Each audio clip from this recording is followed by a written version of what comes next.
Close your eyes and let go. Let go of who you think you are. Let go of where you think you are. This isn't just a thought experiment, it's a trapdoor, one you can't unfall through. This is a philosophical black hole, and the deeper you go, the more reality begins to bend. Introducing solipsism. Let's start with something ancient and terrifying, a question whispered by madmen and philosophers alike. What if you're the only conscious being in existence? This isn't about loneliness, it's about the non-existence of everyone else. Every conversation you've had, every friend you've loved, every parent, teacher, stranger you've walked past. What if they were never really they're asterisk? Exploring the illusion. Think about it. You've never been inside someone else's head. You've never actually felt their thoughts, their feelings. You've only seen their behaviors, their words. But what if that's just code? Patterns your mind has constructed to keep you sane. What if everyone you've ever met is just a puppet, stitched together by your own imagination, their strings pulled by your subconscious, the deeper paranoia? And here's where it gets worse. What if your mind is playing a game of pretend to protect you from the truth, that you're completely, utterly alone, that you always have been? Maybe the universe ended long ago. Maybe you're trapped in the dying spark of consciousness, still spinning out people, places, distractions, to avoid staring into the infinite dark. Every interaction is you talking to yourself. When someone comforts you, who's really speaking? When someone hurts you, was that just you hurting yourself? Are you splitting yourself into roles? Hero, villain, lover, stranger, enemy, parent, God. All of them just masks you're wearing in an empty theater. The simulation layer. Now let's go deeper. Imagine the world itself is just code, not digital code, mental code. Your mind constructs light, gravity, time, sensation as it needs them. You generate the illusion of physics, society, rules, just to give your dream structure. Like a lucid dream that's been going on for so long, you forgot it was a dream. Descent into madness. And maybe you already figured this out. Maybe that's why you feel different, disconnected, numb sometimes, watching people like actors, hearing words but feeling like something's missing. Maybe that's your real self, trying to wake up. Can you escape it? But here's the real horror. What if this thought isn't a nightmare? What if it's a memory? What if you already lived through the truth and begged your mind to forget it? What if this life is the asterisk lie, asterisk you chose to believe instead? Looping back, inescapable thought. And now by hearing this, you've started to remember. Piece by piece, the illusion begins to crack. The voices around you feel less real. The world feels scripted. And you wonder, was this thought mine, or was it placed here by whatever I really am? There are thoughts that comfort you. Thoughts that explain the world, give it meaning. This is not one of them. This is a virus thought. Once it enters your mind, it begins to eat away at reality itself. What if you are the only one here? The programmed puppets. Your mother, your best friend, that stranger who bumped into you in the hallway. None of them are real. Not in the way you hope they are. They are projections, constructed by your mind. Not to fool others, to fool you. They react the way you expect. They love you or hate you, the way your subconscious needs them to. But behind their eyes, there's nothing. The infinite test. Now consider this. What if you are being tested, not by God, not by aliens, but by yourself? You built this world, set the rules, gave yourself amnesia, and then threw yourself into it to see if you could find the truth again. Every moment of déjà vu, every strange coincidence, is a glitch in your own experiment. The static behind the simulation. Listen closely, not to me, to the silence around you. Can you hear the low hum? That's static when the world gets too quiet. That's not silence. That's the edge of the simulation. The audio buffer struggling to generate more illusion because you're getting too close to waking up. The forgotten collapse. And maybe, just maybe, this isn't your first time. Maybe you've done this loop 1,000 times. Realized the truth, panicked, begged your mind to erase it all again. And so here you are, watching shadows dance on the wall, pretending the fire behind you isn't real. The final unraveling. Take a deep breath. Are you really breathing? Or are you imagining the sensation? Because that's what your mind thinks you should feel. Look at your hands. Can you remember the last time they felt truly foreign? Not familiar, not yours. Just limbs. No one's coming. here's the truth you've been hiding from. No one is coming to save you. No one is watching you, because there is no one else. It was always you, alone, dreaming. This voice isn't even mine. It's yours, reading back to yourself from a script you wrote in another reality. The wake-up protocol. You are nearing the edge. The illusion is thinning. You can choose to wake up now, but be warned, whatever's on the other side might be worse. Or you can roll over, close your eyes, and dream a little longer. What could be more familiar to you than your own consciousness? The vibrant theater of experience playing out right now as you listen to these words. The sensations, thoughts, and emotions that constitute your subjective reality. And yet, what could be more mysterious? Consciousness is the lens through which we perceive the universe. And yet, it is the one thing we cannot look at directly. It is the only phenomenon that is both the means of all observation and the greatest mystery under observation. It is the original paradox, the primordial black hole. We know what it's like to be awake, to be aware. We don't question our ability to feel joy, sorrow, awe, or confusion. And yet, if we were to explain what consciousness is, the words slip through our fingers like smoke. We can describe the brain. We can map neurons, but no one, not even the most advanced neuroscientist, can point to a single mechanism in the brain and say, here, this is where experience begins. This is what philosopher David Chalmers famously called the hard problem of consciousness. Unlike the so-called easy problems, like explaining how we recognize faces or store memories, the hard problem cuts much deeper. It asks, why is there something it is like to be you? Why does a physical system produce an inner life at all? Imagine a world where everything functions exactly the same. Brains fire, people talk, bodies move, but no one is actually experiencing anything. Lights are on, but no one's home. This is the zombie world, a favorite thought experiment in philosophy. It looks identical to ours, but lacks subjectivity. No pain, no color, no inner world. Is it conceivable? And if so, what does that say about the nature of our minds? Consider the profound asymmetry here. I know, with unshakable certainty, that I am conscious. My awareness is the one thing I cannot doubt. But you, I can only guess. I see your eyes move, I hear your words, but I don't know if there's a mind behind them. Consciousness is the most real thing to me, and the least verifiable thing about anyone else. This is the explanatory gap, the chasm between objective brain states and the subjective experience of being. It's not just a scientific problem, it's an existential one.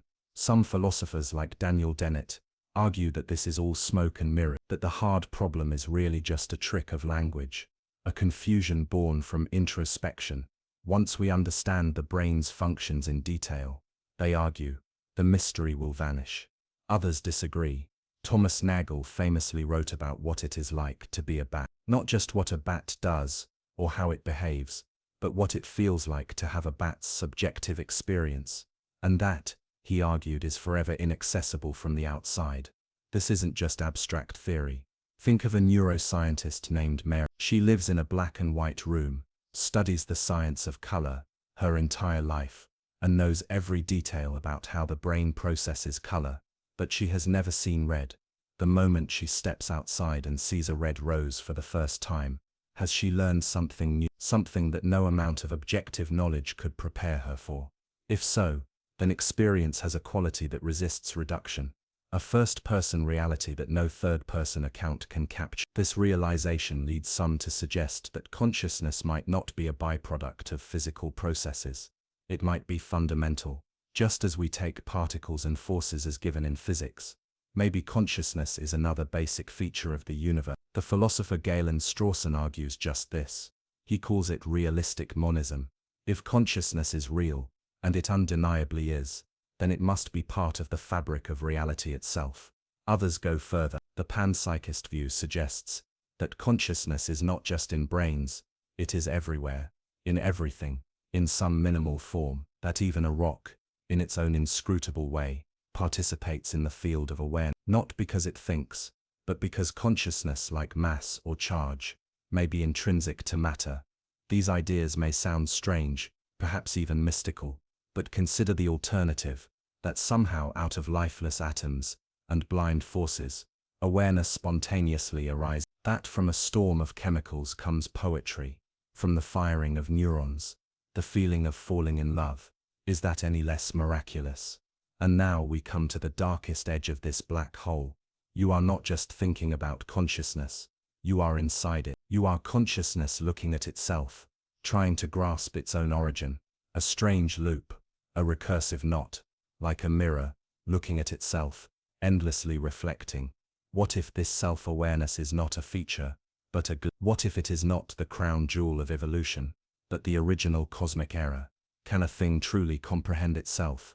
Can the eye see itself without a mirror? Can the brain made of matter contain within it the essence of subjectivity, the spark of awareness? And if consciousness is fundamental, not emergent, then perhaps everything we see is simply consciousness taking different forms. Mountains, trees, animals, stars, even you. But here's the twist. If all you know is mediated through consciousness, then what is outside it? What is the world when you're not awake to perceive it? When you dream, is that not a world too? And if you can dream without the external world, how sure are you that the waking world is not also a kind of dream? As this black hole deepens, one thing becomes clear. Consciousness is not just something you have, it is what you are, and to question it is to question the very ground of existence. Now consider this. Time, memory, thought, all arise within consciousness. Without it, what is the past? What is the future? Strip away consciousness and time collapses. Without an observer, does a moment even exist? Imagine you were born with no senses, no sight, no hearing, no touch, no taste, no smell, no language, no memories, no thoughts. Could you still be? What would that feel like? Would it still be you? This hypothetical being, devoid of all input, may still have the faint flicker of awareness, proof that consciousness precedes content. This is where Eastern and Western philosophy begin to intertwine. The Upanishads speak of the self, the Atman, as the eternal observer behind all forms. Buddhism teaches the doctrine of anatta, no self, yet points to the same mystery, that awareness is there, even when identity is stripped away. In Zen, a koan asks, "What was your face before your parents were born?" That's not a riddle to solve, it's a mirror held to your mind. The answer isn't a sentence, it's a silence, a return to the source. Consciousness is the ground zero of reality. It is the canvas on which all thoughts, perceptions, and experiences are painted, and yet the canvas itself remains invisible. So what now? We can't grasp it from the outside, and from the inside we are too close to it to gain perspective. Perhaps this is the ultimate truth, that consciousness is the one thing that cannot be objectified, because it is the subject, the knower, the feeler, the dreamer, and all attempts to define it are like waves trying to measure the ocean they rise from. Let's stretch the thought experiment further. Imagine a simulation, one so advanced that its conscious agents believe they are real. Their experiences are indistinguishable from yours. They laugh, they suffer, they fall in love, but their entire world is numbers, code, and computation. To them, consciousness feels just as undeniable as it does to you. So ask yourself, how do you know you're not in such a simulation? If simulated consciousness feels the same, is it less real? Or take a different angle. What if consciousness is not in the brain at all? What if the brain is not the generator, but the receiver, a kind of antenna, tuning into a field of awareness that exists beyond physical structure, like a radio picking up the frequency of selfhood? This is the essence of what some call non-local consciousness. Modern neuroscience may scoff, but even physicists now admit, we don't know what 95% of the universe is made of. Dark matter, dark energy, unknowns wrapped in silence. Is it so wild to imagine that consciousness itself could be another of these unseen forces? When you wake up from a dream, you immediately discard its logic. You say that wasn't real, but in the moment, it felt entirely real. So how can you trust this moment now, as you're listening? Could you wake up again from this and find that your current life was also just a fleeting construction? The paradox tightens. Consciousness is the only thing we are sure of, and it's the only thing we cannot explain. Music becomes softer, dreamier, fades to near silence. We end where we began, in awareness, not the idea of it, not the explanation of it, but the direct, silent, living experience of being. This is the first black hole, and it has only just begun to pull us in.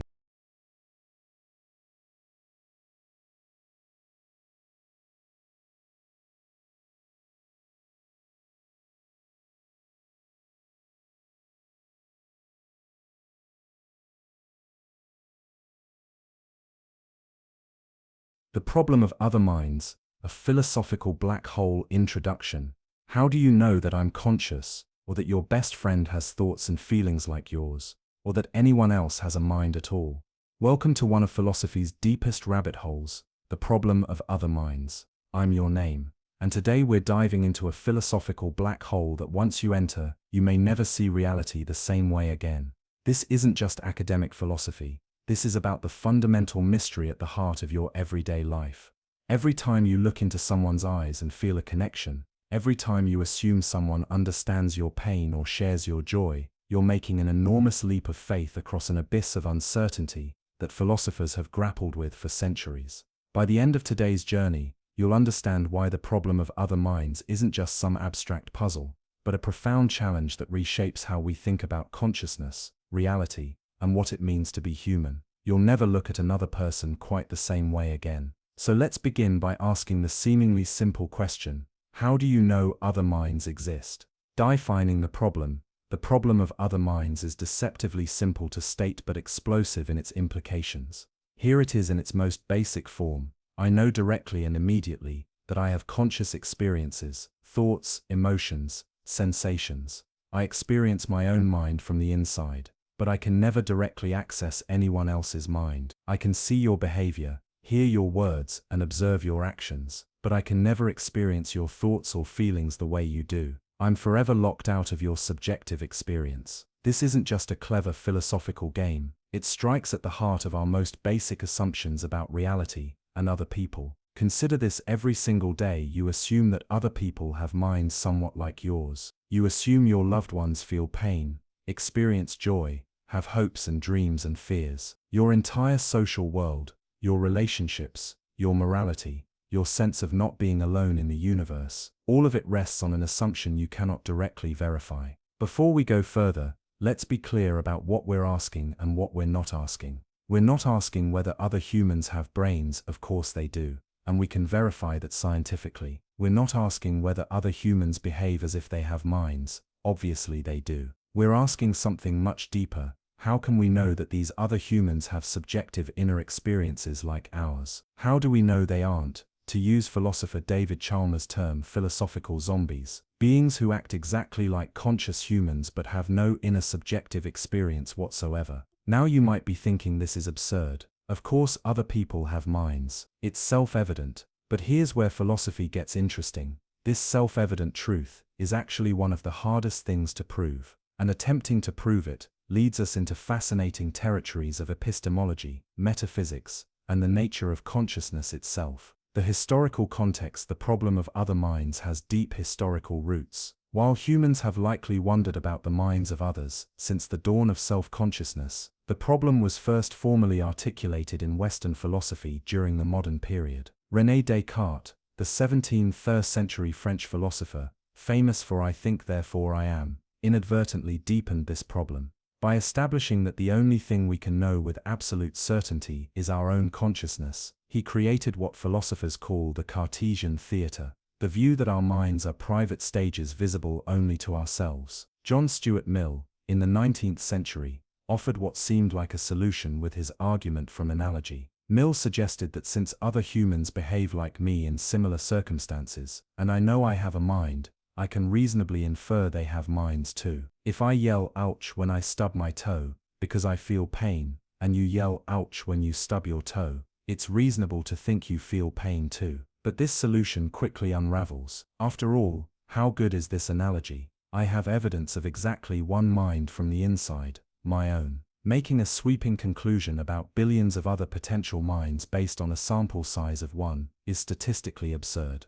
Ludwig Wittgenstein, in the 20th century, approached the problem differently. He questioned whether it makes sense to doubt other minds in the first place. Wittgenstein suggested that our concept of mind isn't something we develop privately and then project onto others. Rather, the very concept emerges from our shared language and practices. In other words, the question, do others have minds like mine, might itself be confused, because our notion of mind is inherently social and public, not private and internal. But these historical attempts, fascinating as they are, have not definitively solved the problem. If anything, modern neuroscience and philosophy of mind have made the problem even more acute. As we've learned more about the brain, the gap between physical processes and subjective experience, what philosopher David Chalmers calls the hard problem of consciousness, has become even more apparent. And this brings us to the contemporary landscape of the problem of other minds, where things get really interesting. Contemporary approaches.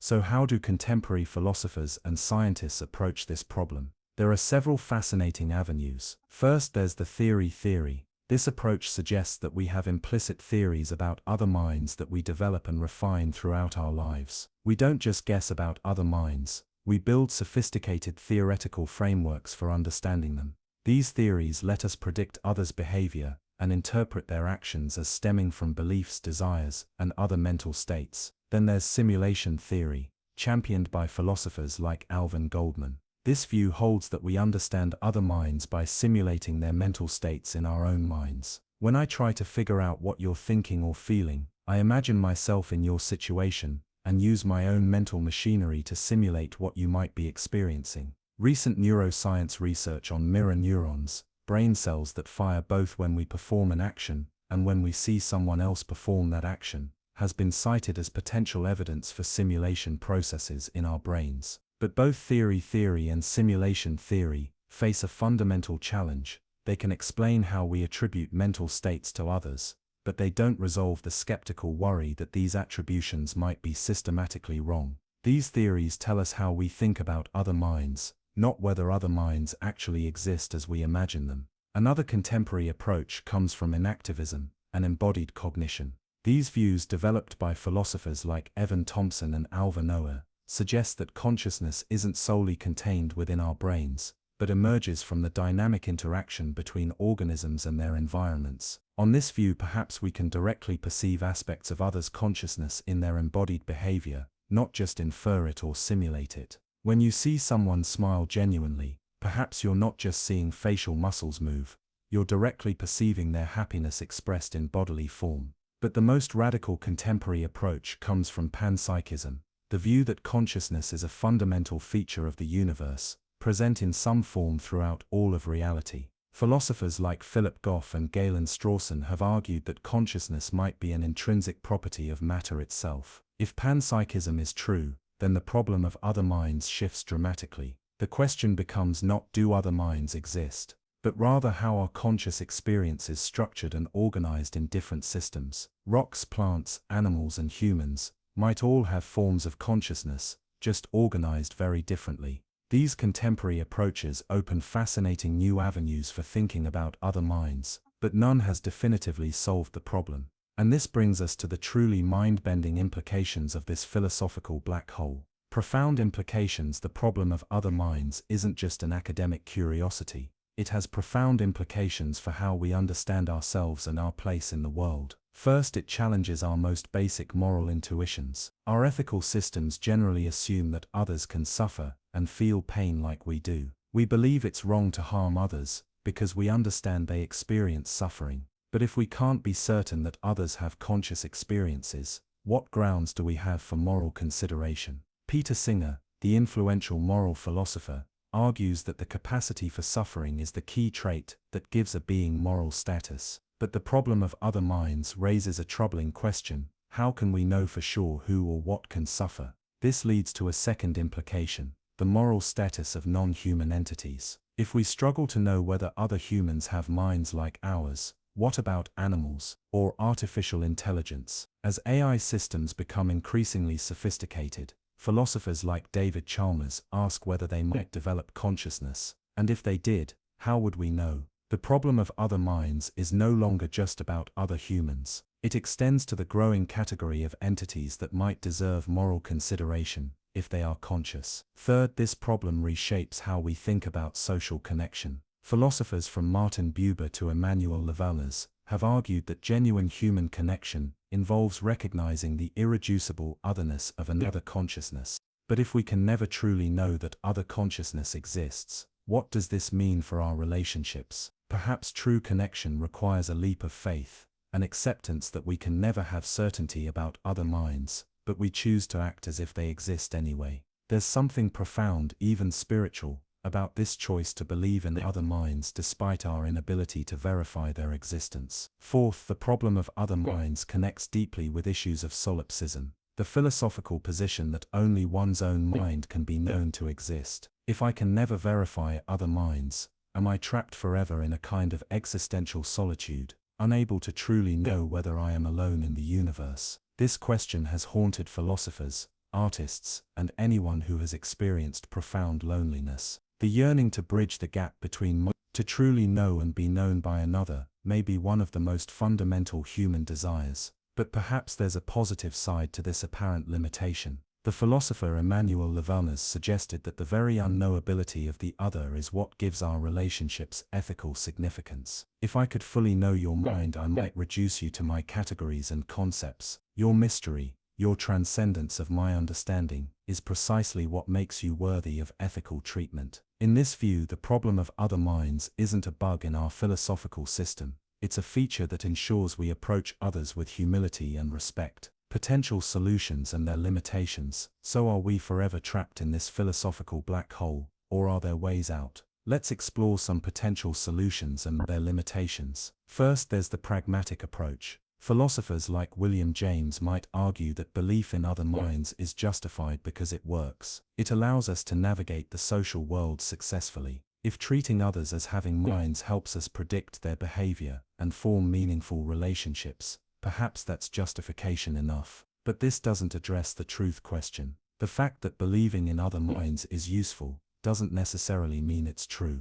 A sophisticated solipsist could argue that treating others as if they have minds might be pragmatically useful, even if they don't actually have minds. Second, there's the inference to the best explanation approach. This suggests that the existence of other minds is the simplest and most powerful explanation for others' behavior. When we see complex, flexible behavior in others that resembles our own, postulating consciousness is more parsimonious than any alternative explanation. But this approach also has limits. How do we know that consciousness is really the best explanation for behavior? Perhaps there are other explanations we haven't considered. After all, as philosopher Thomas Nagel famously argued, consciousness is uniquely difficult to integrate into our scientific understanding of the world. Third, there's the trust-based approach. Rather than trying to prove other minds exist, this view suggests that trusting in their existence is fundamental to human life. Philosophers like Annette Beyer argue that trust, not knowledge, is the foundation of our social existence.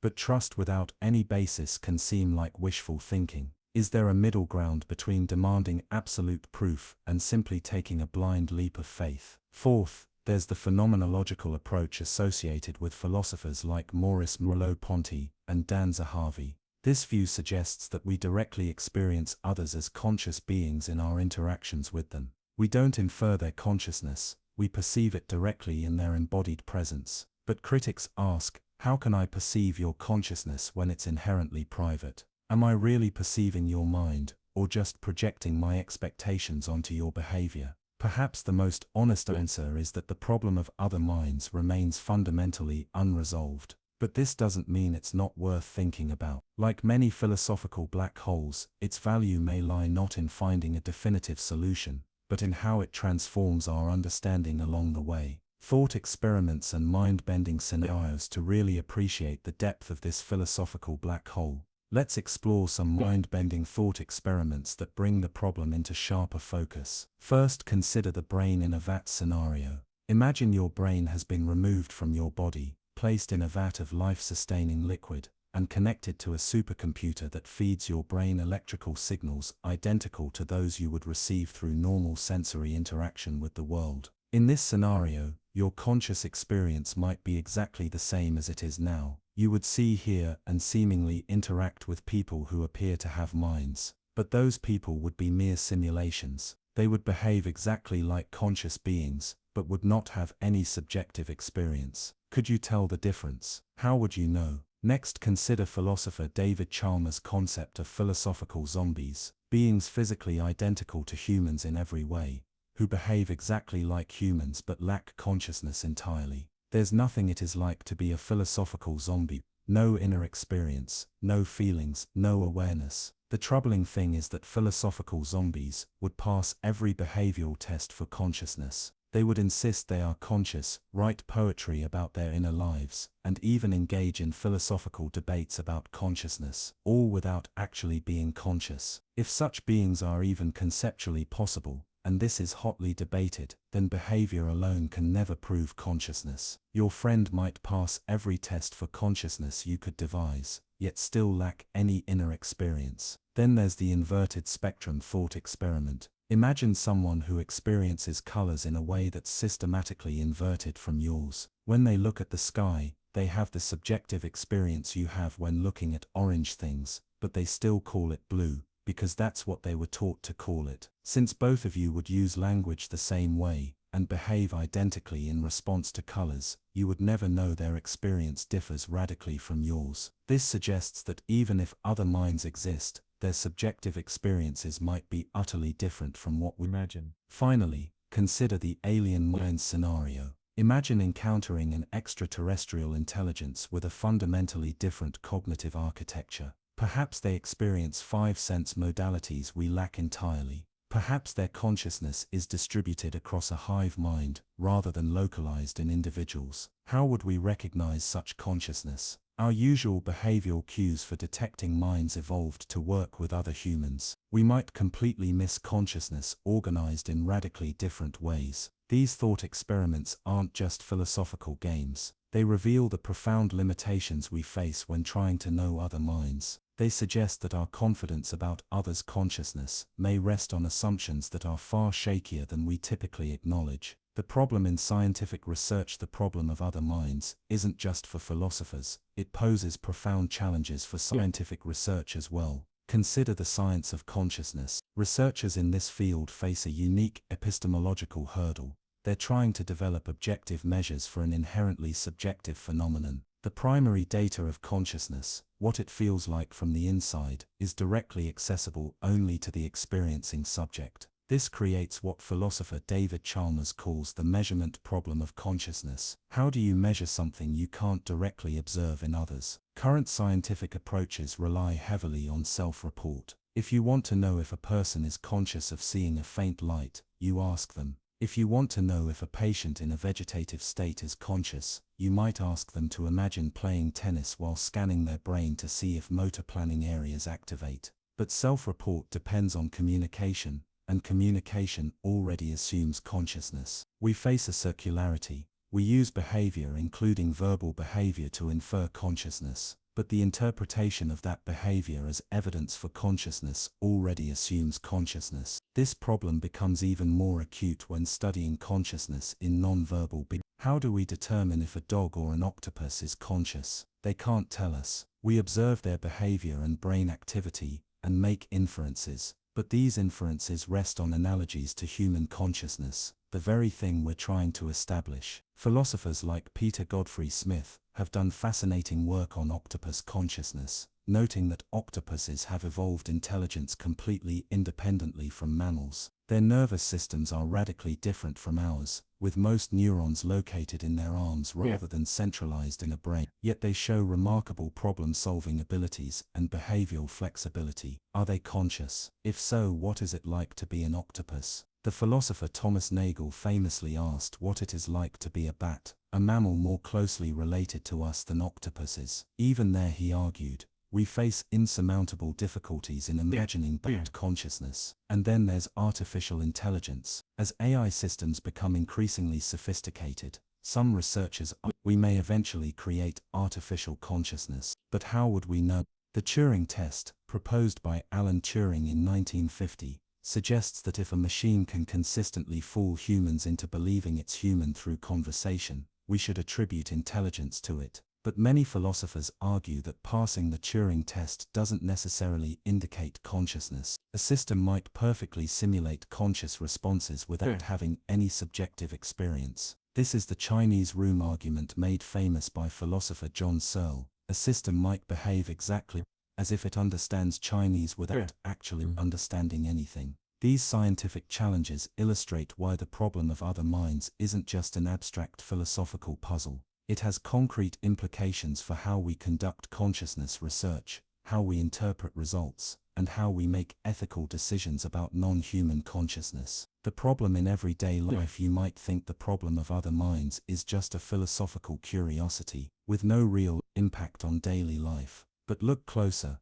and you'll see it everywhere. Consider how we navigate social interactions. When you're talking with someone, and they seem distracted, you naturally start making inferences about their mental state. Are they bored, preoccupied with a problem, listening but processing slowly? You can never directly know. You're always interpreting external signs to infer internal states. And sometimes, you get it dramatically wrong. These everyday mind-reading errors can lead to miscommunication, conflict, and relationship breakdown. The gap between minds, the very problem philosophers have wrestled with, manifests in our daily struggles to understand each other. Or consider the profound loneliness many people experience, the feeling that no one truly understands them. This existential loneliness reflects the problem of other minds in emotional form. Even in our closest relationships, we can never fully cross the divide between consciousness. As the poet R.M. Rilke put it, we are unutterably alone, essentially, especially in the things most intimate and most important to us. This problem also appears in mental health contexts. Conditions like depression, anxiety, and chronic pain are invisible to others. People suffering from these conditions often report feeling doubly burdened, once by the condition itself, and again by others' inability to truly understand their experience. The phrase, "you can't understand unless you've experienced it," captures this aspect of the problem of other minds perfectly. Some experiences may be fundamentally incommunicable across the consciousness gap. Or think about the parent-child relationship. Parents often struggle to remember what consciousness was like for them as children, while children find it hard to imagine their parents' adult consciousness. Each generation views the other across a gap, not just of age, but of fundamentally different subjective experiences. But if the problem of other minds manifests as disconnection in everyday life, it also creates the possibility for profound connection. Those rare moments when we feel truly understood by another person, when the gap between minds seems momentarily bridged, are often described as among life's most meaningful experiences. Perhaps it's precisely because we can never have absolute certainty about other minds that these moments of apparent connection feel so significant. Against the background of fundamental separation, even partial understanding feels like a miracle. Cultural and religious perspectives. The problem of other minds isn't just a Western philosophical concern. Different cultures and religious traditions have grappled with this issue in fascinating ways. In Buddhism, especially in Mahayana traditions, there's a concept called emptiness, shunyata, that challenges our ordinary understanding of separate, independent selves. Buddhist philosophy suggests that our sense of being isolated consciousness units is an illusion. What exists is a complex web of interdependent phenomena, without inherently existing separate selves. From this perspective, the problem of other minds arises from a fundamental misconception about the nature of consciousness and selfhood. If there are no truly separate selves in the first place, then the problem dissolves. Similarly, in Advaita Vedanta, a philosophical school within Hinduism, the ultimate reality, Brahman, is understood as a single consciousness of which individual minds are temporary manifestations. Your consciousness and mine are not fundamentally separate, but are expressions of the same underlying awareness. If this non-dualistic view is correct, then the problem of other minds transforms radically. The question isn't how I can know other minds exist, but how I came to believe my mind was separate from others in the first place. Many indigenous philosophical traditions emphasize interconnection and relationality rather than isolated individual consciousness. For instance, in some Native American philosophical systems, consciousness is not confined to human individuals, but extends throughout the natural world in various forms. From these perspectives, the Western framing of the problem of other minds already assumes a particular conception of mind and self that might itself be questioned. Even within Western philosophy, phenomenological traditions have approached the problem differently. Maurice Merleau-Ponty and Emmanuel Levinas suggest that encountering others is not primarily a cognitive problem, but an embodied ethical reality that precedes theoretical questions. For Levinas, the face-to-face encounter with another person presents an ethical demand that comes before any epistemological questioning of their consciousness. The very doubt about whether others have minds already occurs within a context where we are responding to others as conscious beings. Mystical traditions across cultures report experiences of directly perceiving the consciousness of others or experiencing unity with all consciousness. These experiences, whether induced through meditation, prayer, or spontaneous mystical states, suggest the possibility of modes of awareness in which the problem of other minds dissolves experientially, even if it remains theoretically puzzling. These diverse cultural and religious perspectives remind us that the problem of other minds isn't culturally neutral. How we frame the problem, the assumptions we bring to it, and the solutions we find compelling are all shaped by broader cultural understandings of consciousness, selfhood, and reality. The paradox of the ship of THESEUS. Introduction. Imagine a famous ancient ship displayed in a harbor for centuries. Over time, its wooden planks begin to rot. One by one, each decaying piece is replaced with new wood. After decades of careful restoration, every single original component has been substituted.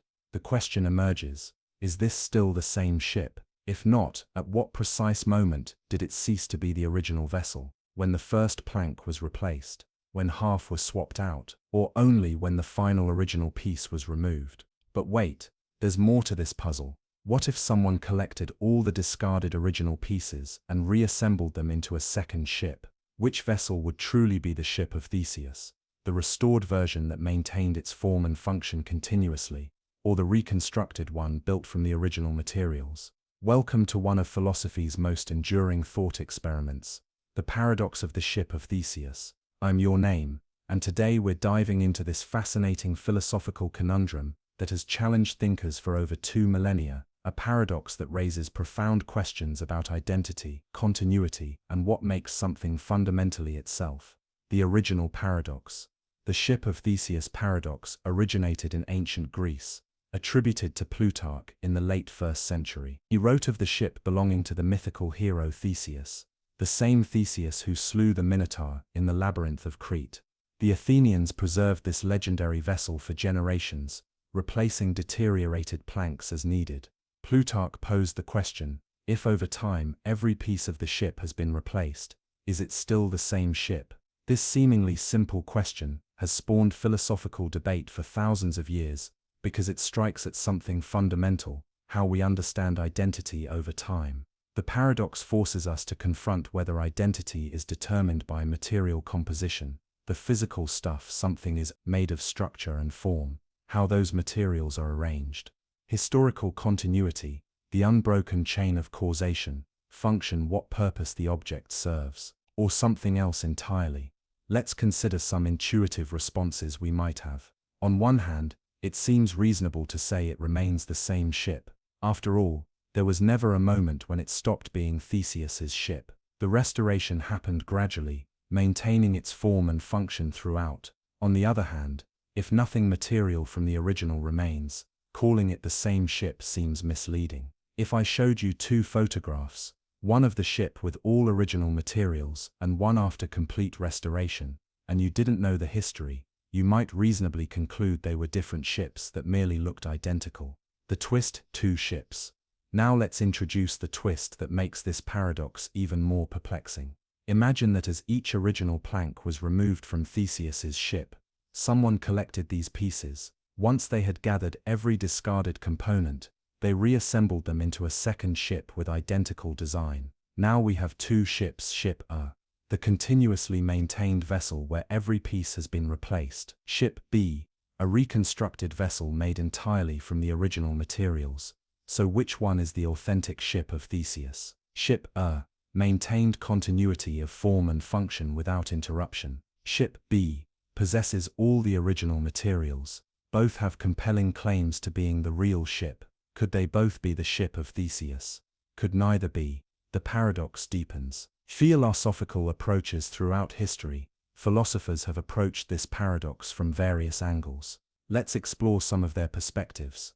Materialism. Materialists argue that identity is determined by physical composition. Under strict materialism, only ship B, the reconstructed vessel from original parts, could be the authentic ship of Theseus. The gradually restored ship A would be considered a replica despite its unbroken history. However, this view faces serious challenges. If identity requires absolutely identical material composition, then nothing could maintain its identity over time. Even without deliberate replacements, our bodies and most objects naturally exchange particles with their environment continuously. The strict materialist position potentially eliminates the possibility of persistent identity altogether. Formalists contend that the structure, pattern, or form matters more than the specific materials. Aristotle distinguished between material cause, what something is made of, and formal cause, the arrangement that gives it function and purpose. From this perspective, ship A, the continuously maintained vessel, has better claim to authenticity, because it preserved the form without interruption. The materials are merely incidental to what makes the ship what it is. Four-dimensionalism. Some philosophers approach the paradox through four-dimensionalism, or space-time worms. This view sees objects as extended not just in three spatial dimensions but also through time. The ship of Theseus is not just the physical object at any given moment, but the entire four-dimensional entity stretching from its creation into the future. In this framework, we might say both ships share parts of the same temporal worm, but diverge at some point, becoming two distinct four-dimensional objects with a shared history. Mereological essentialism. This position, advocated by philosophers like Roderick Chisholm, holds that an object cannot survive any change in its parts. If you accept mereological essentialism, then the ship of Theseus ceased to be the original ship the moment the very first plank was replaced. This view aligns with our intuitions in some cases. If you replace every atom in your wedding ring with new gold, is it still your original wedding ring? But seems counterintuitive when applied universally. Real-world implications. The ship of Theseus isn't merely an abstract philosophical puzzle. It has profound implications for how we understand identity in many domains. Personal identity, perhaps the most personally relevant application, is to ourselves. The cells in your body are constantly dying and being replaced. Scientific research suggests that most cells in your body today weren't there 7 to 10 years ago. The atoms in your body are in constant flux. Are you the same person you were as a child? If your physical composition has changed completely, what makes you you over time? Is it your memories, your psychological continuity, your DNA blueprint? The paradox becomes even more complex when we consider cases like amnesia, personality changes after brain injury, or gradual cognitive decline. If someone develops severe dementia and loses most of their memories and personality traits, in what sense are they the same person? Artifacts and restoration museums and cultural heritage organizations face ship of Theseus questions constantly. When restoring ancient artifacts, how much original material must be preserved for the object to remain authentic? Consider the Easy Grand Shrine in Japan, which has been ritually rebuilt every 20 years for over a millennium, using identical design but new materials each time. Is it still the same 1300-year-old shrine? The Japanese tradition sees this practice as preserving not just the structure but the cultural knowledge of building techniques across generations. Organizations and institutions, companies, sports teams, universities and nations all face questions of persistent identity despite changing components. Microsoft has completely different employees than it did at its founding, occupies different buildings, creates different products, yet we consider it the same company. The Boston Celtics basketball team has had entirely different players, coaches, and even owners over decades, yet fans identify it as the same team. What makes these entities persistent despite complete turnover of their constituent parts? Modern scientific perspectives. Contemporary science offers fascinating lenses through which to view the paradox. Information theory. Some philosophers and scientists suggest that identity might be best understood as patterns of information rather than physical substances.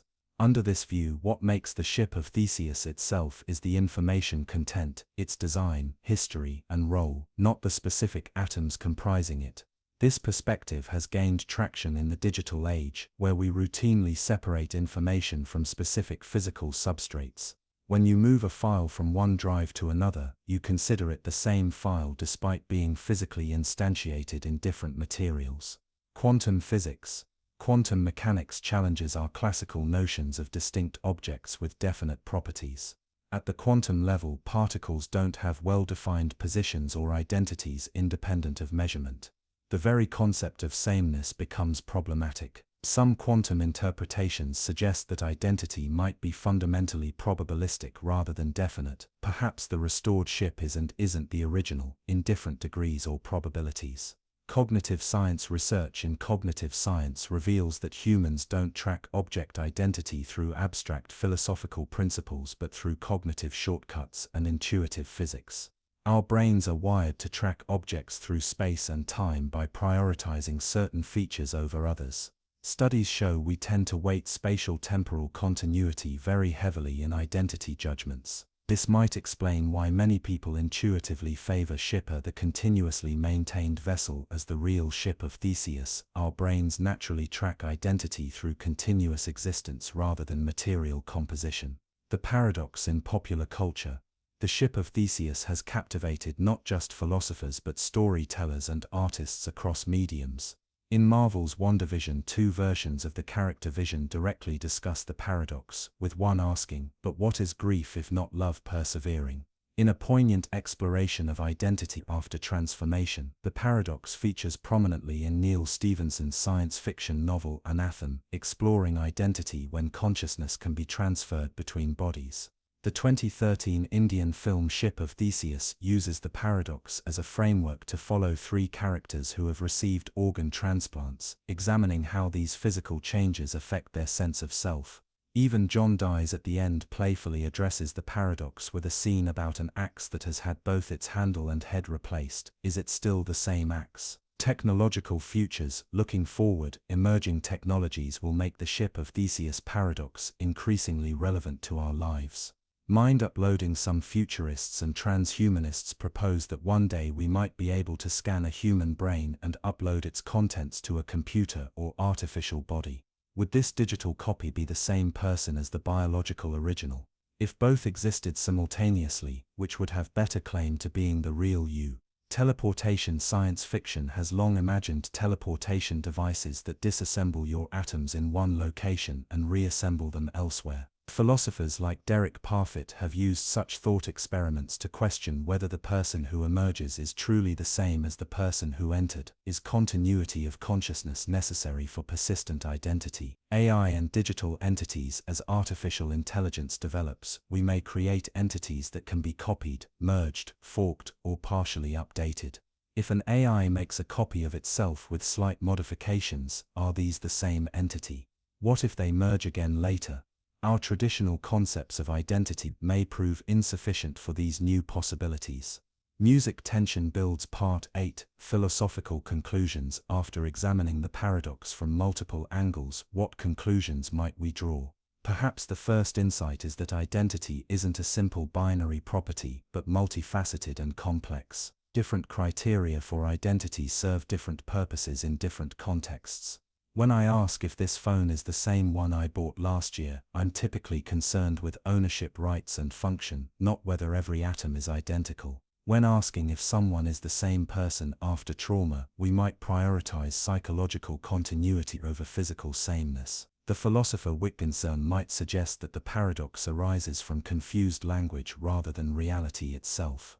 The word same has different meanings in different contexts, and attempting to find the one correct answer misunderstands how identity concepts function in language. Others propose that identity might be fundamentally conventional rather than metaphysical, a useful fiction we employ to navigate the world, not an objective feature of reality.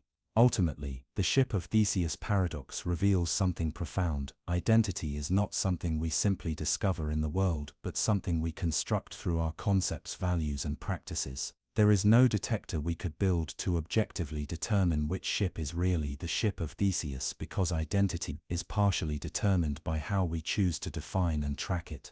This doesn't make identity arbitrary or meaningless. Rather, it highlights how deeply our metaphysical concepts are intertwined with our values and purposes. What matters about identity often isn't some abstract philosophical property, but practical questions of continuity, responsibility, authenticity, and meaning. Conclusion: the paradox of the ship of Theseus begins with a simple question about an ancient vessel, but opens into the deepest questions of existence. It challenges us to examine our assumptions about what makes anything or anyone fundamentally themselves. As we've seen, there's no single correct answer to the paradox that satisfies all contexts and purposes.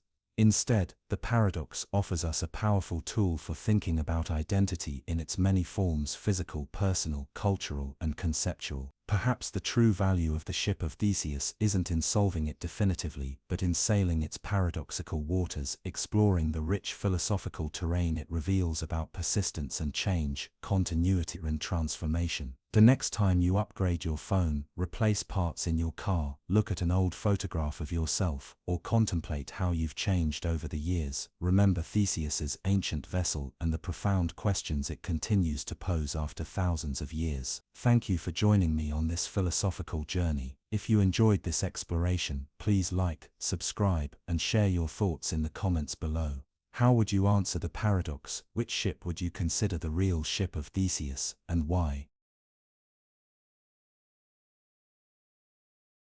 The infinite regress, chasing answers that never end. Introduction. Imagine standing between two parallel mirrors. Look inside and you'll see your reflection repeated endlessly, each image smaller than the last, stretching toward infinity. An image within an image, within an image, never ending, never resolved. This visual phenomenon isn't just an optical curiosity, it's a perfect metaphor for one of philosophy's most perplexing puzzles, the infinite regress. A question demands an answer. That answer raises a new question. That new question demands another answer, which raises yet another question, and on, potentially forever, a chain of reasoning with no beginning or end in sight. Welcome to the mind-bending world of infinite regress, where explanations lead to explanations that require more explanations, where causes need causes that need causes, where justifications demand justifications that demand further justifications, in an endless spiral that threatens the very foundations of knowledge,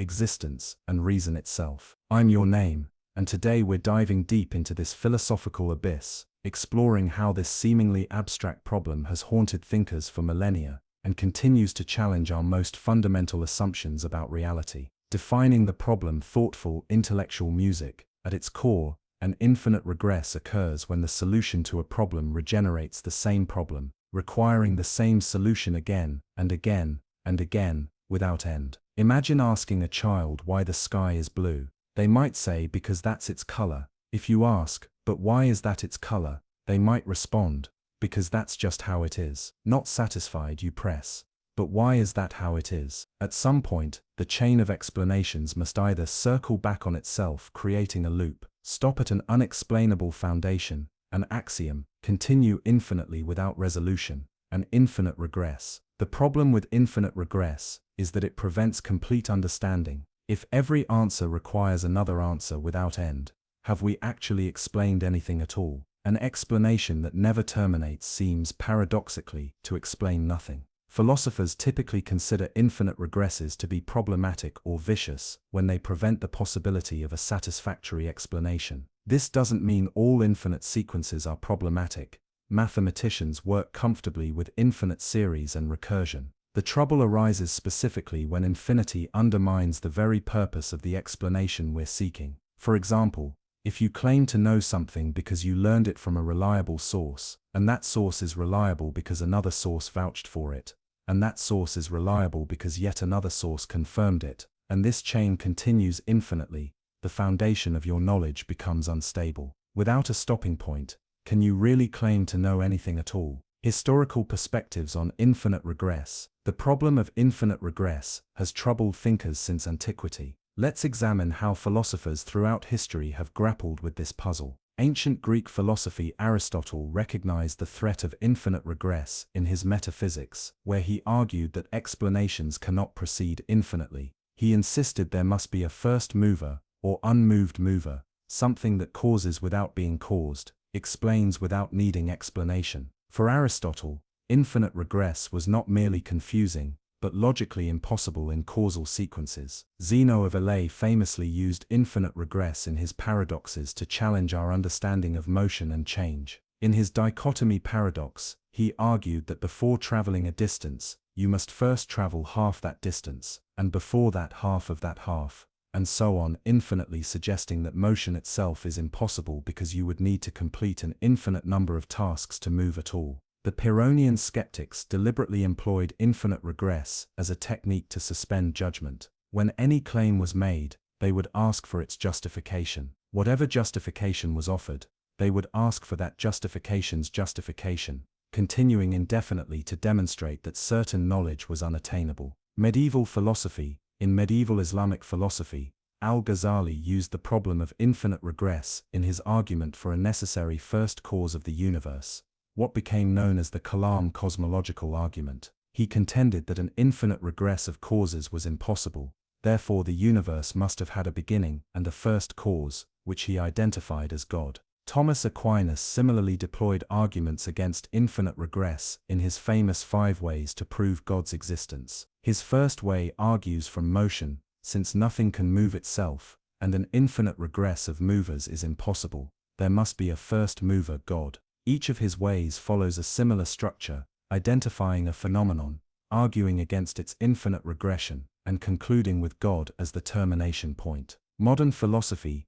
René Descartes faced the infinite regress problem in his search for certainty. If every belief needs justification, and justifications themselves need justification, how can we ever know anything for certain? His solution was to find a self-justifying belief. I think therefore I am. A foundation that required no further justification. Immanuel Kant addressed infinite regress in his Antinomies, pairs of equally compelling but contradictory arguments about the nature of reality. His first antinomy pits the idea that the universe must have had a beginning, because an infinite regress of past events is impossible, against the idea that the universe cannot have had a beginning, because any beginning would require a prior cause. Kant used these paradoxes to argue that space and time are not features of reality itself, but structures imposed by human cognition. Tips of infinite regress. Let's categorize different types of infinite regress problems that have perplexed philosophers throughout history.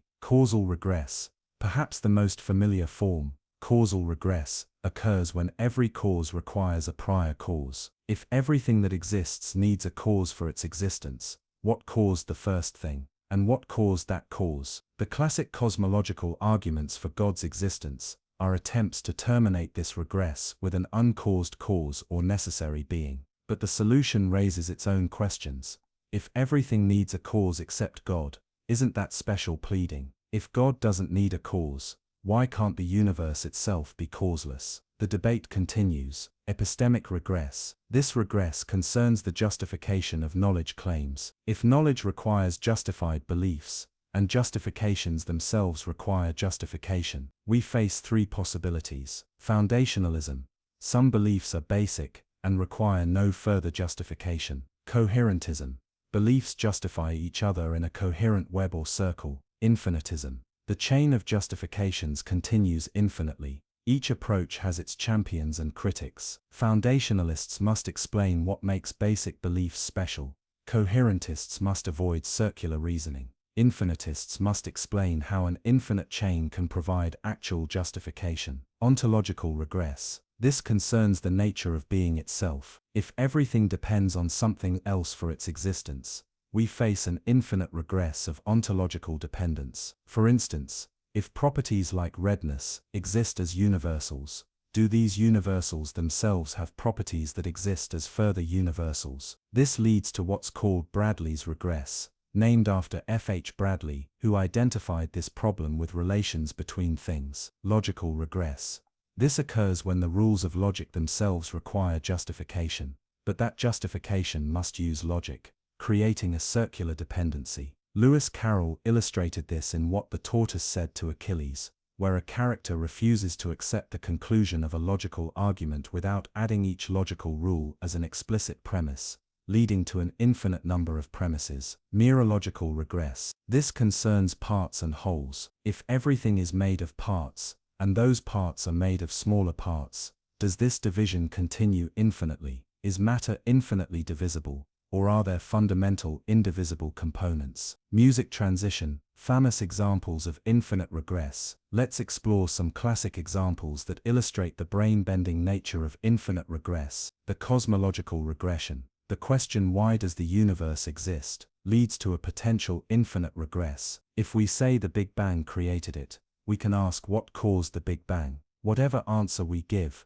quantum fluctuations, a previous universe, a multiverse, we can continue asking, but what caused that? This regression has led many philosophers and theologians to argue for a necessary termination point. The homunculus problem in philosophy of mind. Explaining perception sometimes creates a regression. If we see because visual information enters our eyes and is processed by our brain, how does the brain see this information? Some theories suggest a little person, homunculus in the brain interpreting the data. But then how does the homunculus see? Does it have its own homunculus? This quickly becomes absurd. Turtles all the way down. A popular anecdote tells of a scientist giving a lecture about the Earth orbiting the Sun. An elderly woman objects, insisting the Earth rests on the back of a giant turtle. When asked what the turtle stands on, she replies, "It's another turtle, and below that, it's turtles all the way down." This colorful example illustrates how some explanations merely push the problem back without resolving it. Russell's paradox. Bertrand Russell discovered a paradox in set theory involving self-reference. Consider the set of all sets that do not contain themselves. Does this set contain itself? If it does, then by definition it shouldn't. If it doesn't, then by definition it should. This paradoxical regression led to fundamental revisions in mathematical foundations. The problem of the criterion. This epistemological puzzle asks, how do we know what we know? To determine if a belief is knowledge, we need criteria. But how do we know our criteria are correct? We'd need meta-criteria to evaluate our criteria, and meta-meta-criteria to evaluate those, ad infinitum. Roderick Chisholm identified this as a fundamental problem in epistemology. Part 5. Philosophical responses to infinite regress. Philosophers have developed several approaches to address infinite regress problems. Foundationalism. Foundationalists argue that not all beliefs require justification from other beliefs. Some beliefs are properly basic. They serve as foundations that support other beliefs without themselves needing support. These might include self-evident truths, like logical axioms, incorrigible beliefs like "I am experiencing pain," self-justifying beliefs like Descartes' "I think, therefore I am," perceptual beliefs like "I see a tree before me." Foundationalism stops the regress by saying the buck stops here. Certain beliefs are justified by their nature, rather than by other beliefs. Coherentism. Coherentists reject the linear model of justification altogether. Instead of a chain of reasons, they propose a web of mutually supporting beliefs. A belief is justified not by tracing it to foundations, but by showing how it coheres with our overall belief system. Think of it as a raft floating on water. No single plank touches bottom, but the interconnected structure stays afloat. Critics ask whether coherence with other beliefs is sufficient for knowledge, if none of those beliefs connect directly to reality. Infinitism. Some philosophers, like Peter Klein, embrace the infinite regress rather than trying to avoid it. They argue that an infinite chain of reasons can provide genuine justification. Just as an infinite mathematical series can converge to a finite value, perhaps an infinite series of reasons can provide adequate though never complete justification. The challenge for infinitism is explaining how finite minds can meaningfully engage with infinite chains of reasons. Skepticism. Ancient skeptics used infinite regress as a reason to suspend judgment about knowledge claims altogether. If every justification requires further justification, infinitely, perhaps we should acknowledge the limitations of human reason and avoid claiming certainty. Modern skeptics might not go so far but use regress problems to encourage epistemic humility, recognition of the limitations and provisional nature of human knowledge. Pragmatism.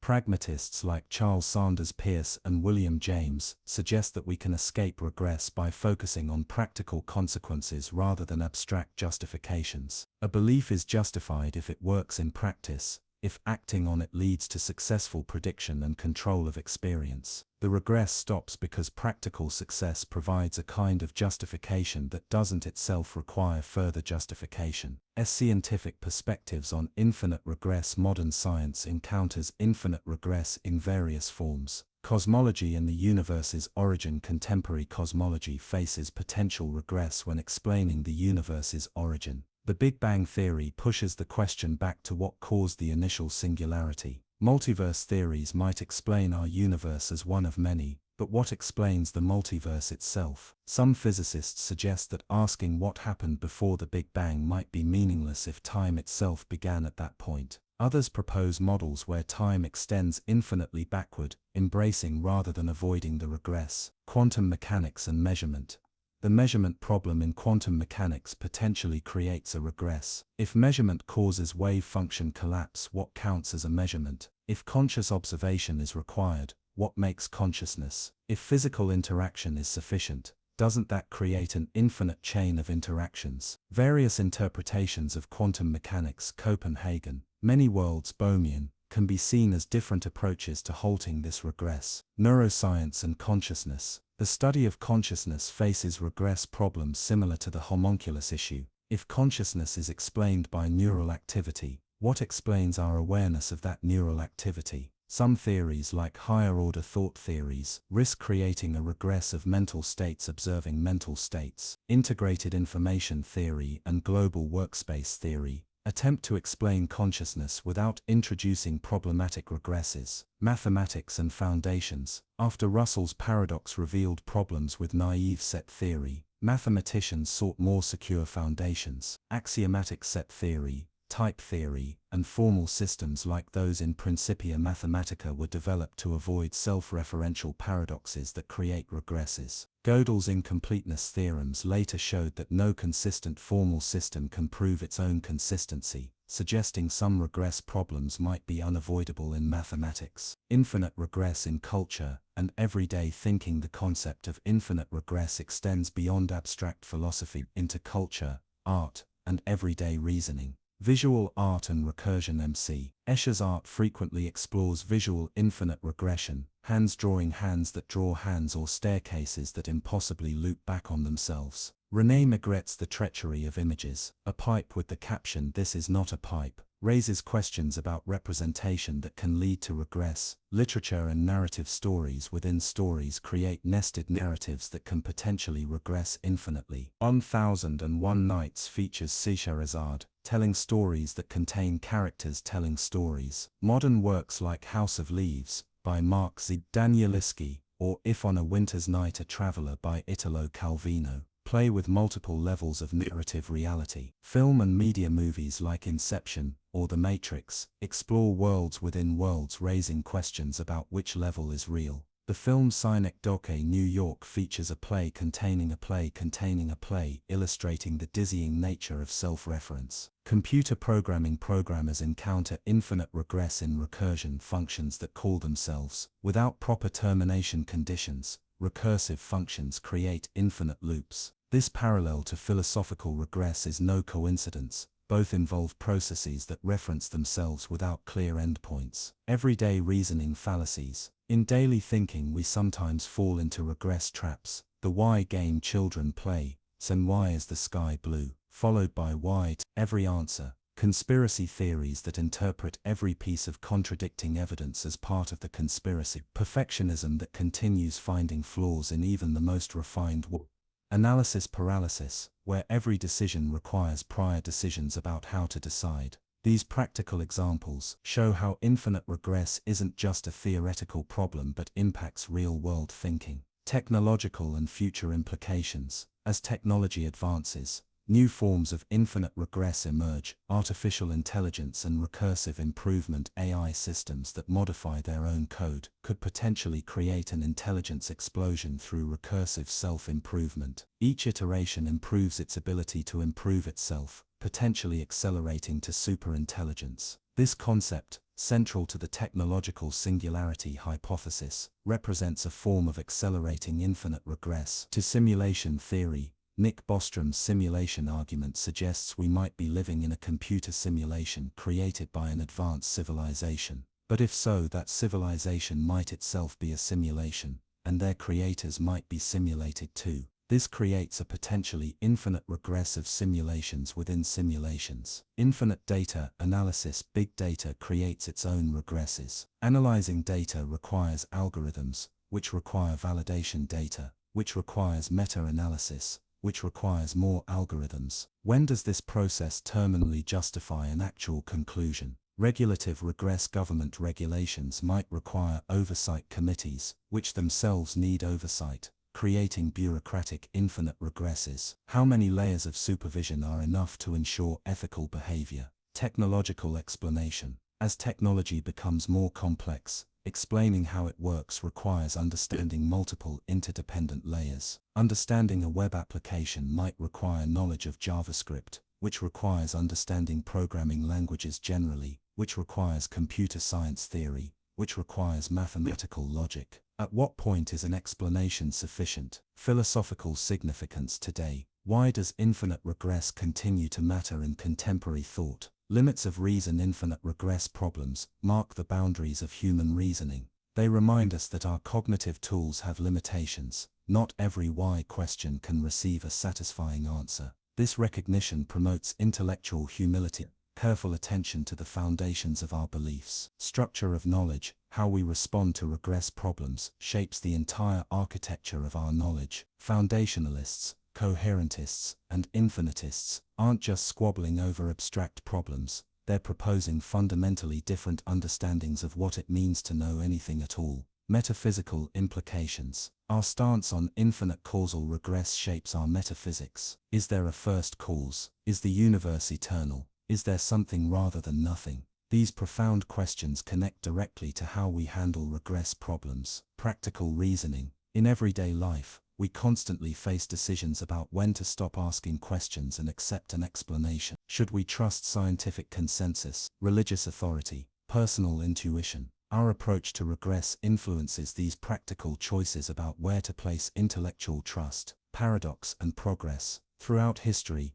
paradoxes like those involving infinite regress have driven intellectual progress. Zeno's paradoxes stimulated development of calculus. Russell's paradox revolutionized mathematical foundations. When reason encounters its limits, those very limitations often spark creative advances. Resolving the infinite regress. How might we approach infinite regress problems constructively? Recognize different domains. Not all regresses are equally problematic. Mathematical infinite series can be well defined and convergent. It's primarily in explanatory contexts, where the purpose is to provide understanding that infinite regresses become vicious. Distinguish horizontal and vertical regress. Some philosophers distinguish between horizontal regress, an infinite series extending through time or space potentially benign, vertical regress, an infinite hierarchy of increasingly meta-level explanations often problematic. Pragmatic stopping points. In practice, we can acknowledge that explanations serve human purposes and stop when those purposes are satisfied, even if theoretical questions remain.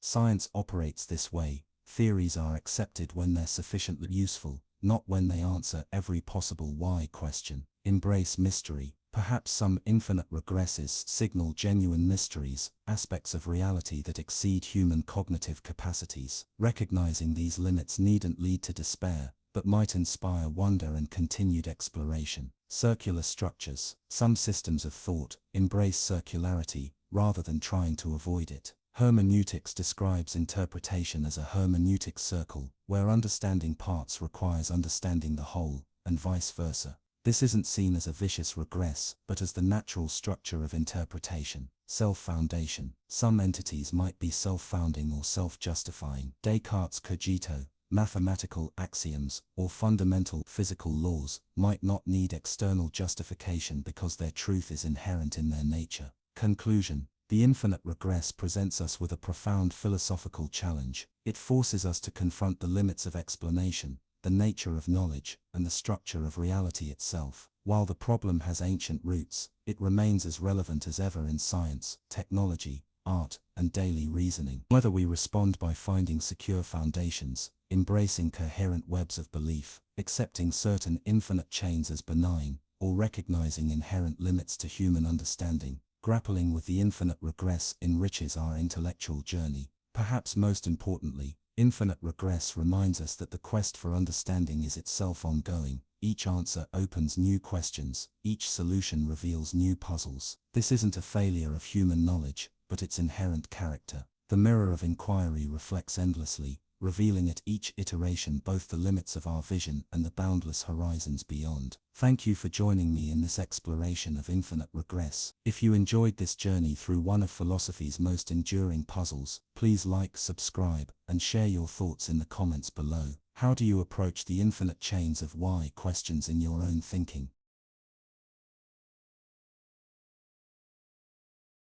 As scientific perspectives on infinite regress, modern science encounters infinite regress in various forms. Cosmology and the universe's origin. Contemporary cosmology faces potential regress when explaining the universe's origin. The Big Bang theory pushes the question back to what caused the initial singularity. Multiverse theories might explain our universe as one of many, but what explains the multiverse itself? Some physicists suggest that asking what happened before the Big Bang might be meaningless if time itself began at that point. Others propose models where time extends infinitely backward, embracing rather than avoiding the regress. Quantum mechanics and measurement. The measurement problem in quantum mechanics potentially creates a regress. If measurement causes wave function collapse, what counts as a measurement? If conscious observation is required, what makes consciousness? If physical interaction is sufficient, doesn't that create an infinite chain of interactions? Various interpretations of quantum mechanics, Copenhagen, many worlds, Bohmian, can be seen as different approaches to halting this regress. Neuroscience and consciousness. The study of consciousness faces regress problems similar to the homunculus issue. If consciousness is explained by neural activity, what explains our awareness of that neural activity? Some theories, like higher-order thought theories, risk creating a regress of mental states observing mental states. Integrated information theory and global workspace theory attempt to explain consciousness without introducing problematic regresses. Mathematics and foundations. After Russell's paradox revealed problems with naive set theory, mathematicians sought more secure foundations. Axiomatic set theory, type theory, and formal systems like those in Principia Mathematica were developed to avoid self-referential paradoxes that create regresses. Gödel's incompleteness theorems later showed that no consistent formal system can prove its own consistency, suggesting some regress problems might be unavoidable in mathematics. Infinite regress in culture and everyday thinking. The concept of infinite regress extends beyond abstract philosophy into culture, art, and everyday reasoning. Visual art and recursion. M.C. Escher's art frequently explores visual infinite regression, hands drawing hands that draw hands, or staircases that impossibly loop back on themselves. René Magritte's The Treachery of Images, a pipe with the caption, "This is not a pipe," raises questions about representation that can lead to regress. Literature and narrative stories within stories create nested narratives that can potentially regress infinitely. 1001 Nights features Scheherazade telling stories that contain characters telling stories. Modern works like House of Leaves, by Mark Zeb Danielewski, or If on a Winter's Night, A Traveler, by Italo Calvino, play with multiple levels of narrative reality. Film and media movies like Inception or The Matrix explore worlds within worlds, raising questions about which level is real. The film Synecdoche, New York, features a play containing a play containing a play, illustrating the dizzying nature of self-reference. Computer programming programmers encounter infinite regress in recursion, functions that call themselves. Without proper termination conditions, recursive functions create infinite loops. This parallel to philosophical regress is no coincidence. Both involve processes that reference themselves without clear endpoints. Everyday reasoning fallacies. In daily thinking, we sometimes fall into regress traps. The why game children play.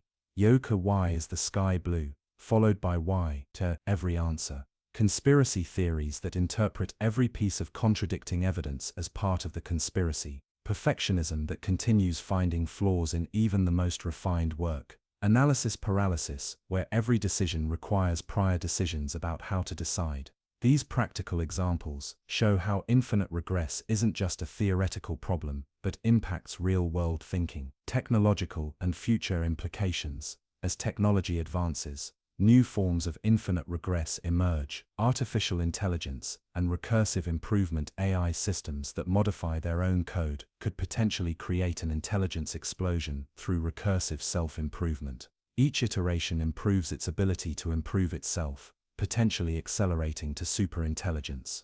This concept, central to the technological singularity hypothesis, represents a form of accelerating infinite regress. Simulation theory. Nick Bostrom's simulation argument suggests we might be living in a computer simulation created by an advanced civilization. But if so, that civilization might itself be a simulation, and their creators might be simulated too. This creates a potentially infinite regress of simulations within simulations. Infinite data analysis. Big data creates its own regresses.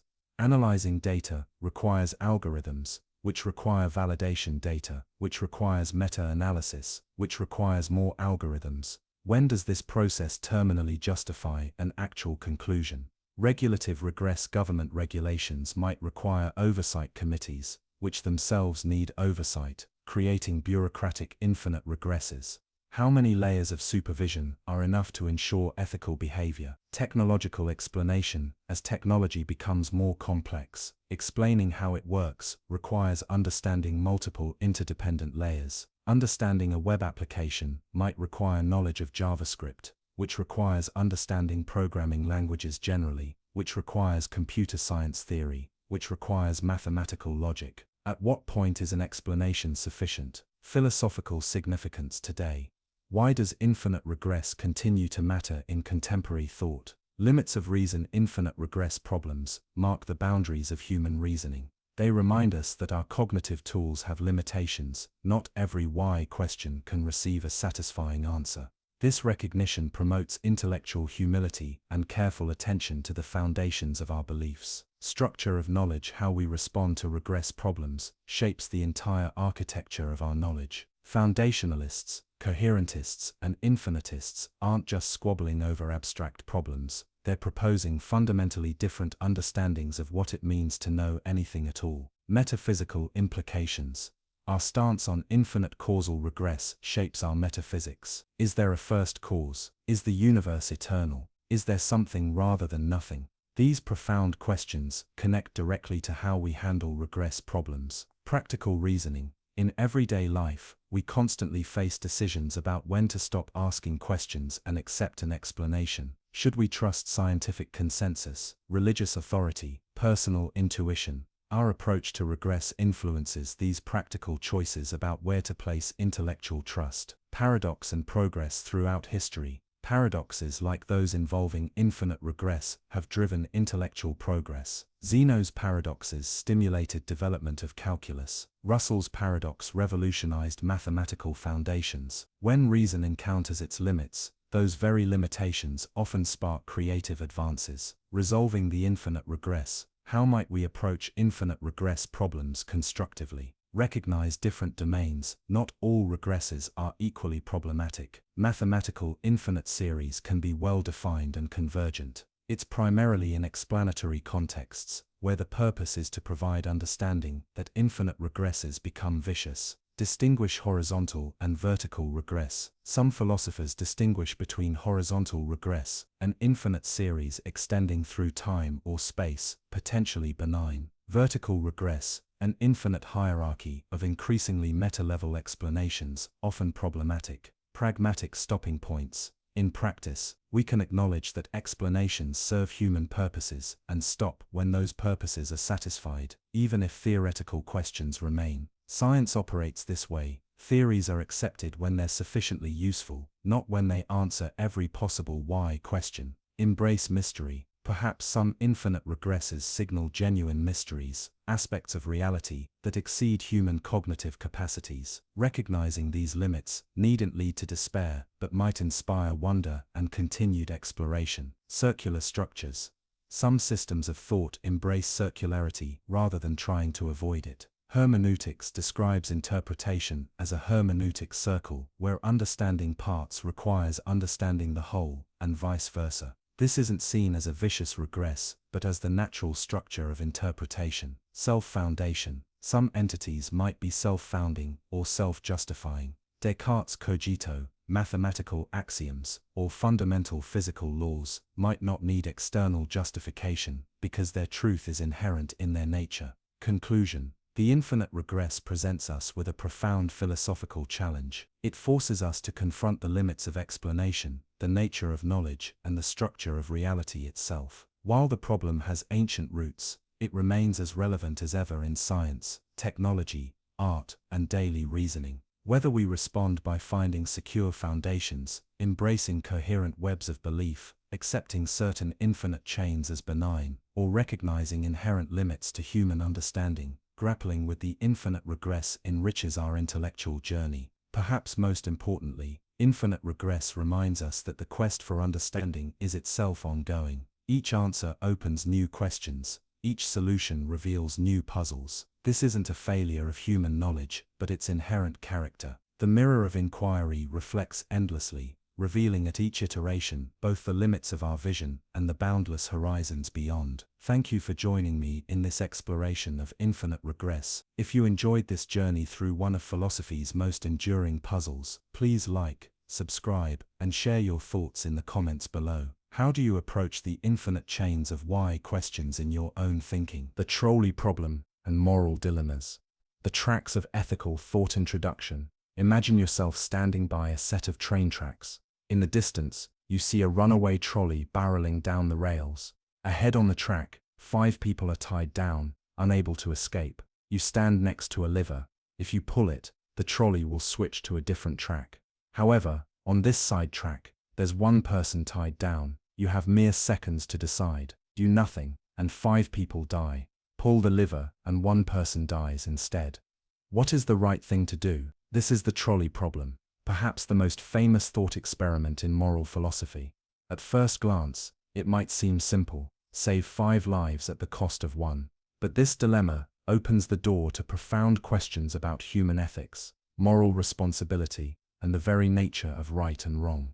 Welcome to our exploration of the trolley problem and the world of moral dilemmas. I'm Your Name, and today we're embarking on a journey through one of philosophy's most provocative thought experiments, one that has escaped the confines of academic discussion to permeate popular culture, influence real-world policy decisions, and even shape the development of artificial intelligence.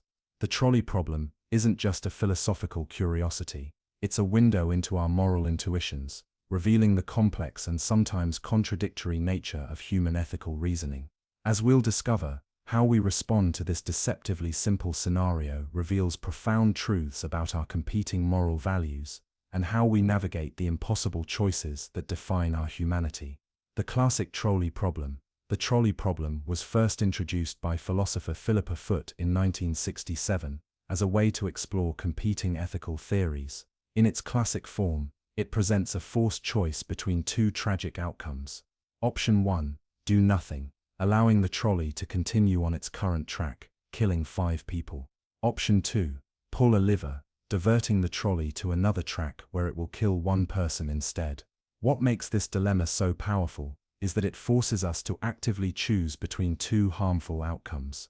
There is no third option, no perfect solution, only the burden of moral decision-making in an imperfect world.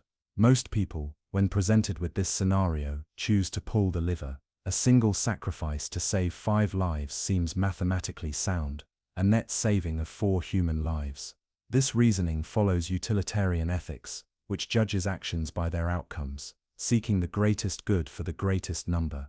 But this instinctive calculation becomes more complicated when we consider variations of the problem. The most famous alternative version, sometimes called the footbridge variant, was developed by philosopher Judith Jarvis Thomson. It goes like this. You're standing on a footbridge over the trolley tracks. You see the runaway trolley approaching, again headed toward 5 people. This time, there's no lever. Instead, standing next to you on the bridge is a very large person. The only way to stop the trolley is to push this person off the bridge onto the tracks. Their body would stop the trolley, saving the 5 people. but killing the one you push, would you push the person? Interestingly, when faced with this version, most people's intuitions change dramatically. Though the mathematical equation remains the same, sacrifice 1 to save 5, the vast majority of people refuse to push the innocent bystander. Something about directly using another person's body as a means to save others feels fundamentally different from merely redirecting a threat. This distinction reveals a crucial insight. Our moral intuitions aren't governed by simple mathematical calculations. The way we cause harm matters as much as the outcomes themselves. Music transition. Part 2. Philosophical frameworks. Intellectual, thoughtful music. The trolley problem serves as a perfect battleground for competing ethical frameworks that have shaped human moral thought for centuries. Let's examine how different philosophical traditions approach this dilemma. Utilitarianism. Utilitarianism, pioneered by philosophers like Jeremy Bentham and John Stuart Mill, judges actions solely by their consequences. The right action is whichever produces the greatest happiness or well-being for the greatest number of people. By this standard, the answer to the trolley problem seems clear: pull the lever, divert the trolley, save 5 lives at the cost of 1. A utilitarian calculation weighs outcomes: 5 deaths versus 1 death. The mathematics of morality points toward pulling the lever as the ethical choice. Some modern utilitarian philosophers, like Peter Singer, argue that the same logic applies to the footbridge variant. Pushing the one person to save 5 would be morally required, despite our intuitive reluctance. Deontological ethics. In stark contrast stands deontological ethics, most famously articulated by Immanuel Kant. This approach focuses not on consequences, but on the inherent rightness or wrongness of actions themselves. Kant's categorical imperative states that we should act only according to principles that could be universally applied, and never treat people merely as means to an end. From a Kantian perspective, diverting the trolley might be permissible because you're redirecting an existing threat. However, pushing someone off a bridge uses them merely as a tool, a violation of their inherent dignity and autonomy as a human being. For Kant, certain actions are simply wrong, regardless of their consequences. Virtue ethics, tracing back to Aristotle, focuses less on rules or outcomes and more on character. What would a virtuous person do in this situation? What action reflects courage, justice, wisdom, and moderation? A virtue ethicist might consider how our choices in the trolley scenario reflect or develop our moral character. Would a virtuous person pull the lever? Perhaps, if done with the right intentions and with appropriate regret for the harm caused, would they push someone off a bridge? This seems harder to reconcile with virtues like respect for others and justice. Music builds rights-based ethics. Rights-based approaches emphasize the inviolable rights of individuals. Each person has fundamental rights to life, liberty, and security that cannot be sacrificed simply for utilitarian gains. This framework helps explain our reluctance to push the person off the bridge. Doing so violates their right not to be used as a mere instrument for others' benefit.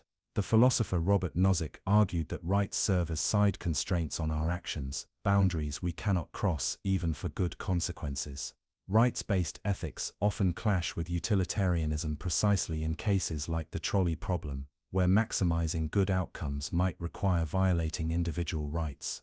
Care ethics, developed by philosophers like Nell Noddings and Carol Gilligan, care ethics emphasizes relationships and responsibility rather than abstract principles. This approach might question the trolley problem's framing as an isolated, split-second decision divorced from context. A care ethicist might ask, who are these people on the tracks? Do you have special relationships with any of them? What responsibilities do you bear? The care perspective reminds us that moral decisions occur within webs of relationships, not mathematical equations. These competing frameworks don't provide a unanimous answer to the trolley problem. Instead, they reveal the multifaceted nature of moral reasoning itself, how we simultaneously value outcomes, principles, character, rights, and relationships, often without realizing the tensions between these values. The trolley problem's power lies precisely in forcing these tensions into the open, making visible the competing moral intuitions that usually operate beneath conscious awareness. Psychological insights beyond philosophical debate. The trolley problem has become a powerful tool for psychological research, revealing fascinating patterns in human moral intuition. The doing-allowing distinction. One of the most consistent findings in trolley problem research is our sensitivity to the difference between actively causing harm and merely allowing harm to occur. Psychologically, we experience diverting a trolley, redirecting an existing threat, very differently from pushing someone, creating a new threat. This distinction relates to what philosophers call the doctrine of double effect, the idea that harm we cause directly as a means to an end feels more morally problematic than harm that occurs as a foreseen but unintended side effect of our actions. Personal versus impersonal harm research by psychologists Joshua Green and Jonathan Haidt found that personal moral dilemmas, those involving direct, intimate physical harm, activate emotional brain regions, while impersonal dilemmas activate areas associated with cognitive reasoning. Pushing someone off a bridge involves personal force and intimate contact, triggering emotional aversion. Pulling a lever feels more distant and mechanical, allowing cognitive calculation to dominate. This helps explain our different intuitions about the two scenarios despite their identical outcomes. Moral dumbfounding. Sometimes our moral intuitions are stronger than our ability to explain them. Psychologist Jonathan Haidt calls this moral dumbfounding. We feel certain that something is wrong but struggle to articulate why. Many people insist pushing the person is wrong, even when they acknowledge the utilitarian logic. When pressed to explain why, they often resort to circular reasoning. It's wrong because you just shouldn't use people like that. These moments reveal the limits of conscious moral reasoning and the power of intuitive moral judgment. Cultural variations. Fascinating cross-cultural research has shown both universality and variation in trolley problem responses. A 2020 study spanning 42 countries found that most people across cultures prefer pulling the lever but reject pushing the person. However, the strength of these preferences varies significantly between cultures. Collectivist societies, which emphasize group harmony over individual rights, show somewhat greater willingness to sacrifice one for many. Societies with higher economic development tend to make sharper distinctions between the switch and footbridge scenarios. These findings suggest that while basic moral intuitions may have universal elements, cultural context shapes how we weigh competing moral values. Individual differences. Research also reveals significant variation between individuals. Some factors that predict trolley problem responses include empathy. More empathetic people are generally less willing to sacrifice one person. Analytical thinking. People who score higher on cognitive reflection tests are more likely to make utilitarian judgments. Professional training. Doctors, military personnel, and others trained to make life or death decisions often show different response patterns. One particularly interesting finding comes from studies of people with damage to the ventromedial prefrontal cortex, a brain region involved in emotional processing. These individuals are far more likely to push the person off the bridge, suggesting that emotional aversion normally constrains utilitarian reasoning. Variations and elaborations. Over decades of discussion, philosophers and researchers have developed countless variations on the original trolley problem, each designed to probe different aspects of moral reasoning. Loop variant. In this version, the sidetrack loops back to join the main track. If you divert the trolley, it will hit and kill the one person, whose body will then stop the trolley before it can loop back and kill the 5 people.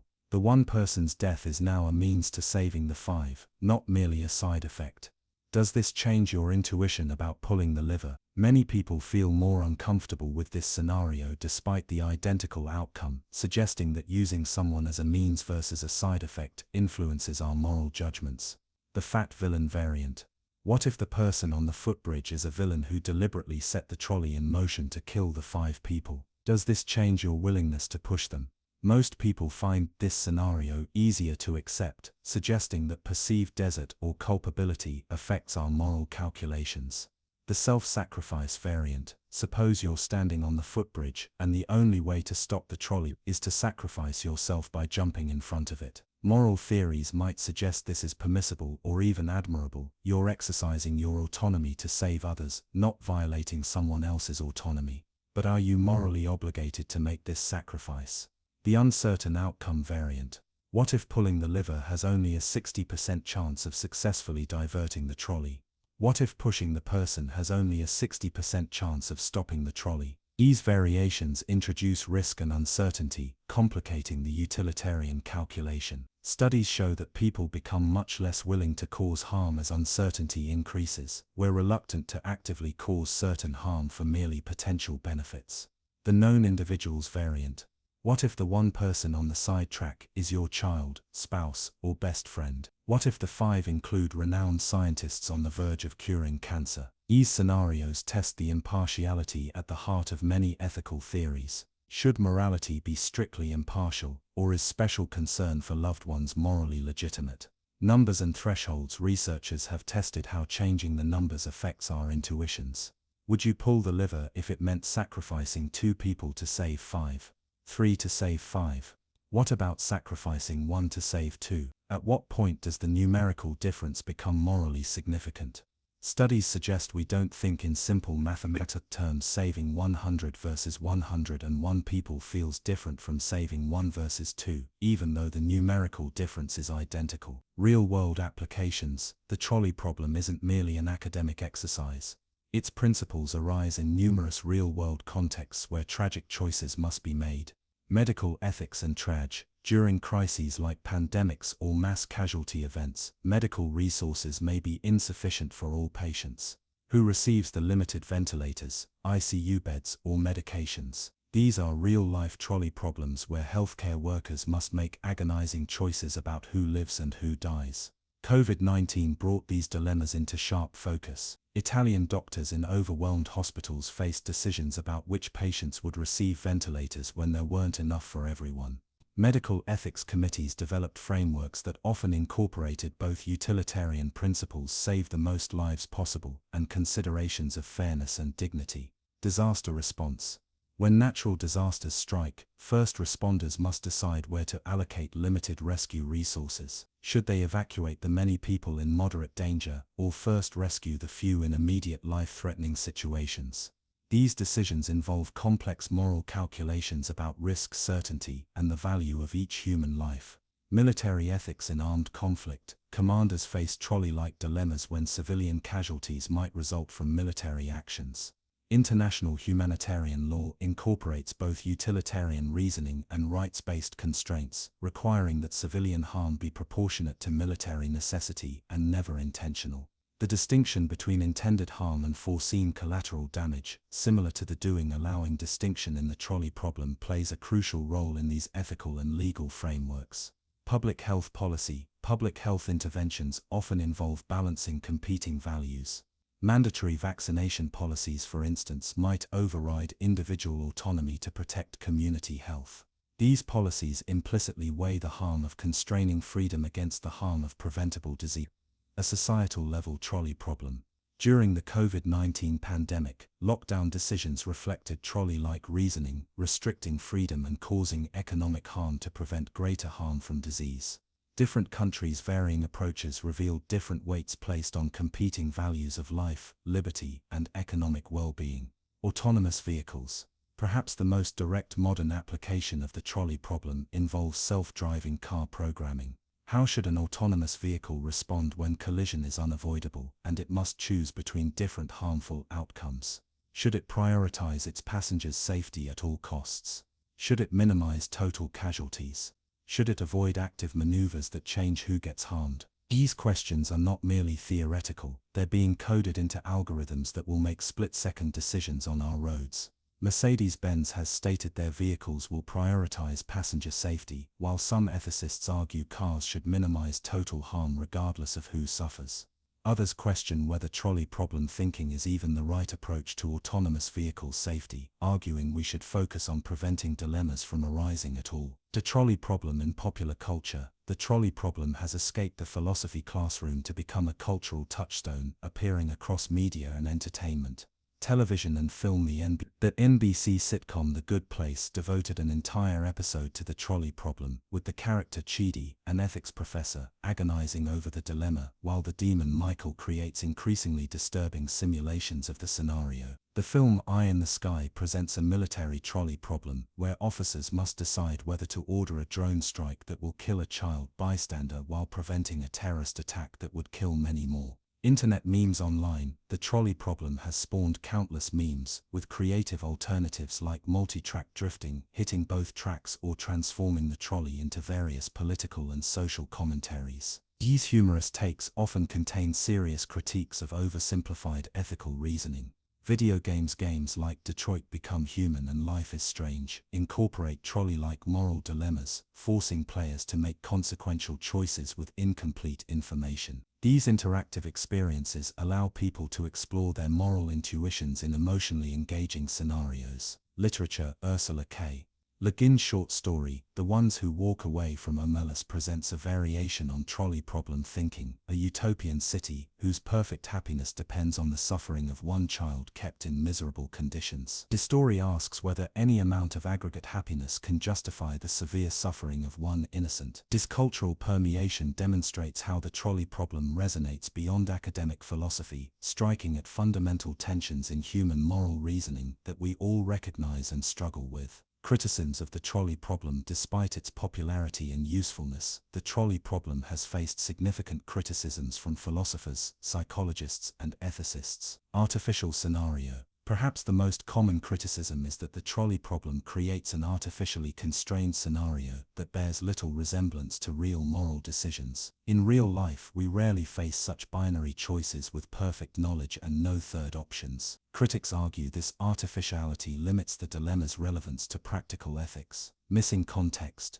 The trolley problem strips away social, historical, and personal context that normally informs moral decisions. We don't know who the people on the tracks are, why they're there, or what responsibilities we might have toward them. This abstraction may distort rather than clarify moral thinking. Feminist and care ethicists particularly emphasize this critique, arguing that moral reasoning occurs within relationships and contexts, not in abstract scenarios with anonymous actors. False dichotomies. By presenting only two options, act or don't act, the trolley problem may reinforce black and white thinking about complex ethical situations. In reality, moral problems typically involve multiple possibilities, partial solutions, and creative alternatives. Moral intuition versus moral truth. The trolley problem reveals patterns in our moral intuitions, but some philosophers question whether these intuitions track moral truth. Just because we feel differently about switch and footbridge cases doesn't mean there's an actual moral difference between them. Our intuitions might be evolutionarily adaptive, but morally misleading. Overemphasis on tragic dilemmas. Critics argue that focusing on tragic dilemmas where someone must be harmed distracts from the more common moral questions about how to create good, how to avoid creating these dilemmas in the first place, and how to build just systems that reduce the likelihood of tragic choices. Cultural biases. The trolley problem emerged from Western philosophical traditions and may embed cultural assumptions. Some non-Western ethical traditions might question its framing, its emphasis on individual decision-making, or its separation of rational calculation from emotional response. Beyond the trolley problem, moral dilemma.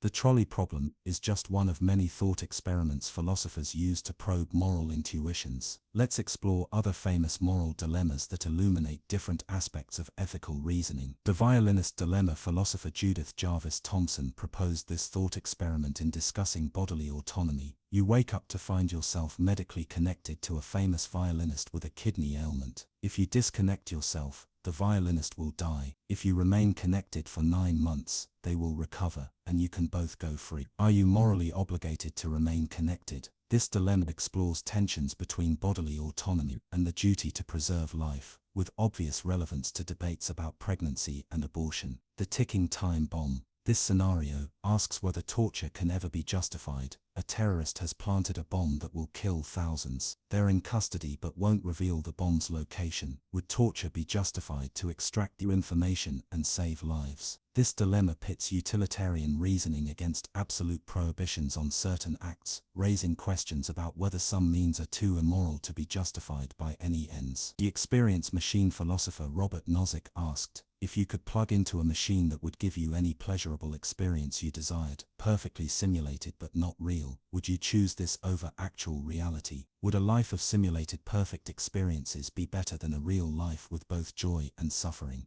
This thought experiment probes whether pleasure and positive experience are all that matter morally, or whether contact with reality has intrinsic value regardless of the experiences it produces. The lifeboat dilemma, a classic ethical scenario. A sinking ship's lifeboat is overloaded and in danger of drowning everyone aboard, unless some people are removed. Who should be sacrificed? The elderly, the sickest? Should a lottery decide? Should the group vote? This dilemma explores principles of fairness, utility, and procedural justice in tragic choices involving scarce resources. The prisoner's dilemma. This game theory scenario involves two separated prisoners who must decide whether to cooperate with each other or betray, with different consequences depending on their combined choices. The scenario reveals tensions between individual self-interest and collective welfare. While not typically considered a moral dilemma, the prisoner's dilemma illuminates how cooperation can be both collectively rational and individually costly, a fundamental tension in social ethics. Moral dilemmas and artificial intelligence. As artificial intelligence advances, the programming of moral decision-making into machines brings trolley problems and other dilemmas into sharp technological focus. Algorithmic ethics. How should AI systems be programmed to handle moral dilemmas? Should autonomous weapons be allowed to make life or death targeting decisions? Should medical AI be utilitarian when allocating scarce resources? These questions require translating the messy, context-dependent nature of human ethics into explicit code. The alignment problem.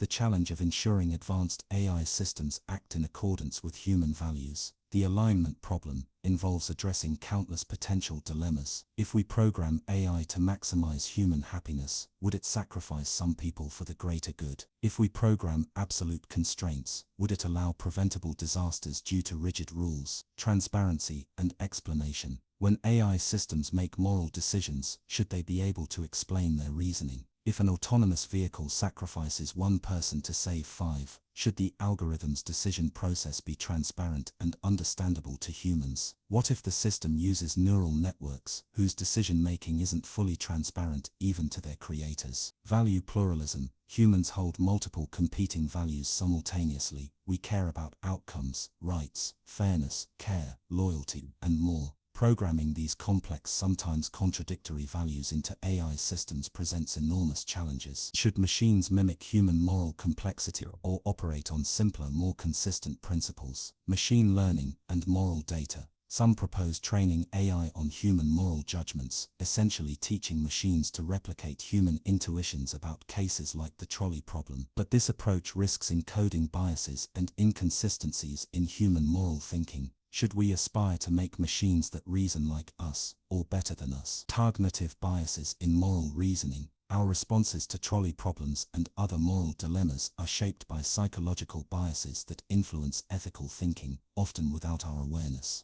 Omission bias. We tend to judge harmful actions more harshly than equally harmful omissions or inactions. This helps explain our reluctance to pull the lever in trolley cases. Doing nothing feels less morally responsible than actively causing harm, even if the outcome is what. Proximity bias. We respond more strongly to harm that occurs physically close to us than to distant harm. The footbridge variant feels different, partly because the person being sacrificed is right next to us, not at a distance down the tracks. Identifiable victim effect. We respond more strongly to helping identified individuals than to statistical lives. This explains why we might spend millions rescuing a single trapped miner while underfunding preventive measures that would save many more unknown future lives. The effect heuristic. Our emotional responses, particularly disgust, empathy, and fear, powerfully influence moral judgments, sometimes overriding utilitarian. The emotional aversion to physically pushing someone helps explain our reluctance in the footbridge scenario. Status quo bias. We tend to see harms resulting from changing the status quo as worse than equivalent harms from leaving things as they are. In trolley cases, this manifests as greater reluctance to actively divert the trolley than to let it continue on its existing path. Actor-observer bias. We judge our own actions more by their intentions and constraints, while judging others' actions more by. This suggests we might evaluate trolley decisions differently, depending on whether we imagine ourselves making the choice or watching someone else decide. Understanding these biases doesn't tell us which moral judgments are correct, but it helps us recognize factors that might be influencing our intuitions beyond explicit moral reasoning. The simulation of the self, a philosophical exploration introduction. What if the self, The very essence of who you are is not what you think it is. What if your identity, your consciousness, your sense of being a unified person moving through time and space, is actually an elaborate simulation constructed by your brain? Welcome to the simulation of the self, an exploration into one of the most profound questions in philosophy, neuroscience, and human existence. Who are we really? And is the I that you experience every day, the continuous unified sense of self that you identify as you, an accurate representation of reality, or is it an illusion? A simulation created by your neural machinery. Today, we're diving deep into this rabbit hole, examining evidence from neuroscience, psychology, meditation traditions, and philosophical inquiry that challenges our most fundamental assumptions about selfhood. My name is Speaker Name, and I invite you to temporarily suspend your certainties, open your mind, and join me on this journey through the labyrinth of the self. The experience of selfhood. Let's begin with the most immediate reality, your current experience. Right now, as you listen to these words, you're experiencing the world as a unified self. You feel like a single continuous being with a past, present, and future. You have memories that feel like they happen to the same you that exists now. You make plans for a future that feels like it will be experienced by this same continuous entity. This sense of being a unified self seems unquestionable, immediate, and real. It's the foundation upon which we build our lives, our relationships,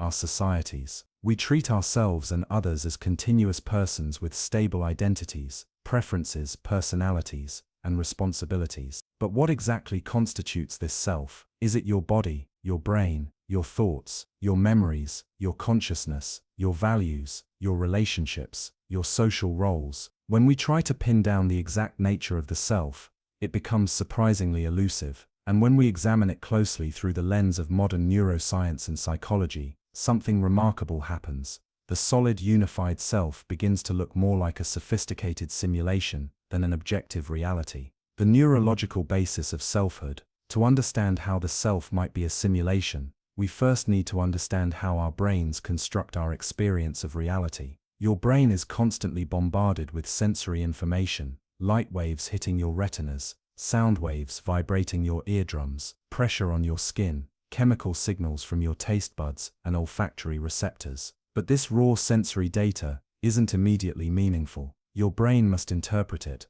organize it, and construct a model of reality that makes sense and is useful for survival. This construction happens largely outside of conscious awareness. Your brain fills in blind spots, predicts what's coming next, filters out irrelevant information, and creates a seamless experience of reality that feels direct and unmediated. But neuroscientists know that what we experience is not a direct perception of reality. It's a brain-generated model of reality. And critically, at the center of this model is you, the self. Research in neuroscience has begun to reveal how the brain constructs this sense of self. Rather than being located in a single region of the brain, selfhood emerges from the coordinated activity of multiple brain networks. The default mode network, which is active when we're engaged in self-referential thinking, memory retrieval, and imagining the future. The salience network, which helps us determine what's relevant and important in our environment. The executive control network, which enables decision-making and cognitive control, various sensory and motor systems that create our bodily self-awareness. These networks work together to maintain what neuroscientists call the self-model, the brain's representation of who and what you are. This self-model isn't static, it's continuously updated and maintained, and remarkably, it can be disrupted through various means. Certain drugs can temporarily alter or dissolve the sense of self. Meditation practices can lead to experiences of selflessness. Brain injuries can fragment aspects of selfhood. Psychiatric conditions can distort self-experience. What these disruptions reveal is that the self is not a fixed, immutable entity, but rather a construct, a simulation that can be modified, altered, or even temporarily suspended. Consider the phenomenon of out-of-body experiences, where people report perceiving themselves from outside their physical body. Using virtual reality, neuroscientists have been able to reliably induce similar experiences in laboratory settings by manipulating sensory inputs. This demonstrates how malleable our sense of bodily selfhood really is. The psychological construction of identity beyond the neurological basis of selfhood. lies the psychological construction of identity, the narrative self that we build through memory, social interaction, and cultural frameworks. The psychologist Dan McAdams describes identity as a personal myth or narrative that we construct to make sense of our lives. We select, interpret, and organize our experiences into a coherent story with ourselves as the protagonist. This narrative provides us with a sense of continuity, purpose, and meaning. But this narrative is not a perfect record of reality. Our memories are not like video recordings that capture events exactly as they happen. Instead, they're reconstructions influenced by our current beliefs, emotions, and social contexts. Each time we recall a memory, we subtly change it, strengthening some aspects, weakening others, or even incorporating new information. Studies on memory have revealed just how malleable our personal histories really are. False memories can be implanted through suggestion. Significant life events can be forgotten or remembered differently over time. Different people can have radically different recollections of the same events, yet this imperfect narrative feels real and stable to us. We experience ourselves as the continuous protagonist of our life story, even though that story is constantly being edited and revised by our brain's narrative-making machinery. The social psychologist Kenneth Gergen argues that our sense of self is not contained within our minds, but is distributed across our social relationships. We become different selves in different social contexts. We are one person with our family, another with our friends, another at work, and so on. These aren't simply different behaviors, they can involve different values, beliefs, and ways of thinking. And cultural frameworks provide the templates through which we understand and construct our identities. The very concept of what it means to be a person or a self varies across cultures and historical periods. For example, some East Asian cultures emphasize interdependence and social harmony in self-construction, while Western cultures often emphasize independence and individual achievement. What all this suggests is that our sense of having a stable, unified identity is another aspect of the self-simulation, a useful fiction that helps us navigate our lives, but not necessarily an accurate representation of an underlying reality. The illusion of continuity. One of the most compelling aspects of the self-simulation is the illusion of continuity, the feeling that you are the same person throughout your life, despite profound changes in your body, mind, and circumstances. Think about it. Physically, the cells in your body are constantly being replaced. The atoms that made up your body 7 years ago are largely gone now, replaced by new ones. Your brain has physically changed through neuroplasticity. Your beliefs, values, preferences, and personality traits have evolved over time. Are you really the same person you were as a child, as a teenager, 5 years ago? In what sense? The philosopher Derek Parfit posed a thought experiment. Imagine a teleportation device that scans your body and brain, destroys the original, and recreates an exact duplicate elsewhere. Is the person who emerges from the teleporter still you? What if the original isn't destroyed, and now there are 2 versions of you? Which one is the real you? These philosophical puzzles highlight the conceptual problems with our intuitive notion of a continuous self. The sense of continuity we experience may be more akin to the illusion of continuous motion in a film. A series of static frames presented in rapid succession creates the appearance of smooth movement. Similarly, our brain creates the appearance of a continuous self by connecting discrete moments of consciousness through memory and narrative. Each present moment feels connected to the past and future through our stories about ourselves, creating an apparent continuity that masks the underlying discontinuity of experience. Meditation traditions have long recognized this phenomenon. Buddhist philosophy, for instance, describes the self as a process rather than a fixed entity, a continuous flow of thoughts, sensations, and perceptions that we mistakenly reify into a solid self. The doctrine of anatta, or no self, suggests that when we look closely at our experience, we cannot find a permanent, unchanging entity that could be called the self. The divided brain and multiple selves. Perhaps the most striking evidence for the simulated nature of the self comes from studies of split brain patients, individuals who have had the corpus callosum, the main connection between the brain's hemispheres, severed as a treatment for severe epilepsy. In these patients, researchers have observed what appears to be 2 separate streams of consciousness operating within a single brain.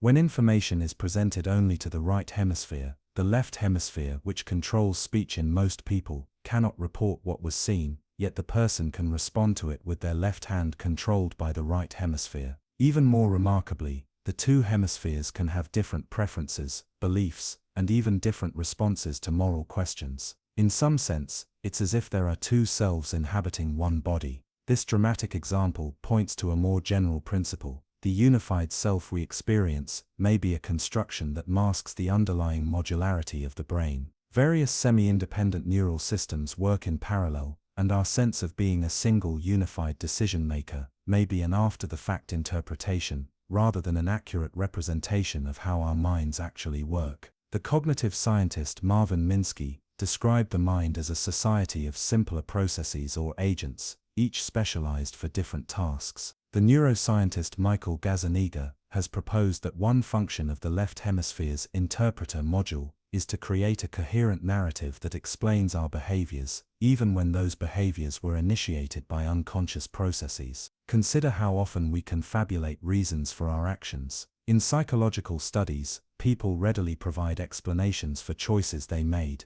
even when those choices were actually manipulated by experimenters. We feel like unified agents making conscious decisions, but much of our behavior is initiated by unconscious processes, with consciousness often serving as a post hoc narrator, rather than the decision maker. The adaptive value of the self-simulation. If the self is indeed a simulation, a natural question arises: why would our brains evolve to create such an elaborate illusion? The answer likely lies in the adaptive value of the self model. Experiencing oneself as a continuous unified agent provides significant evolutionary advantages. It facilitates planning and goal-directed behavior. By simulating yourself in possible futures, you can make decisions that benefit your long-term survival and reproduction. It enables social coordination. A stable sense of self allows others to predict your behavior and form cooperative relationships with you. It supports moral responsibility. By experiencing yourself as an agent with control over your actions, you can be held accountable by your social group. It provides narrative coherence. A unified self-concept helps organize and make sense of your experiences, reducing cognitive load.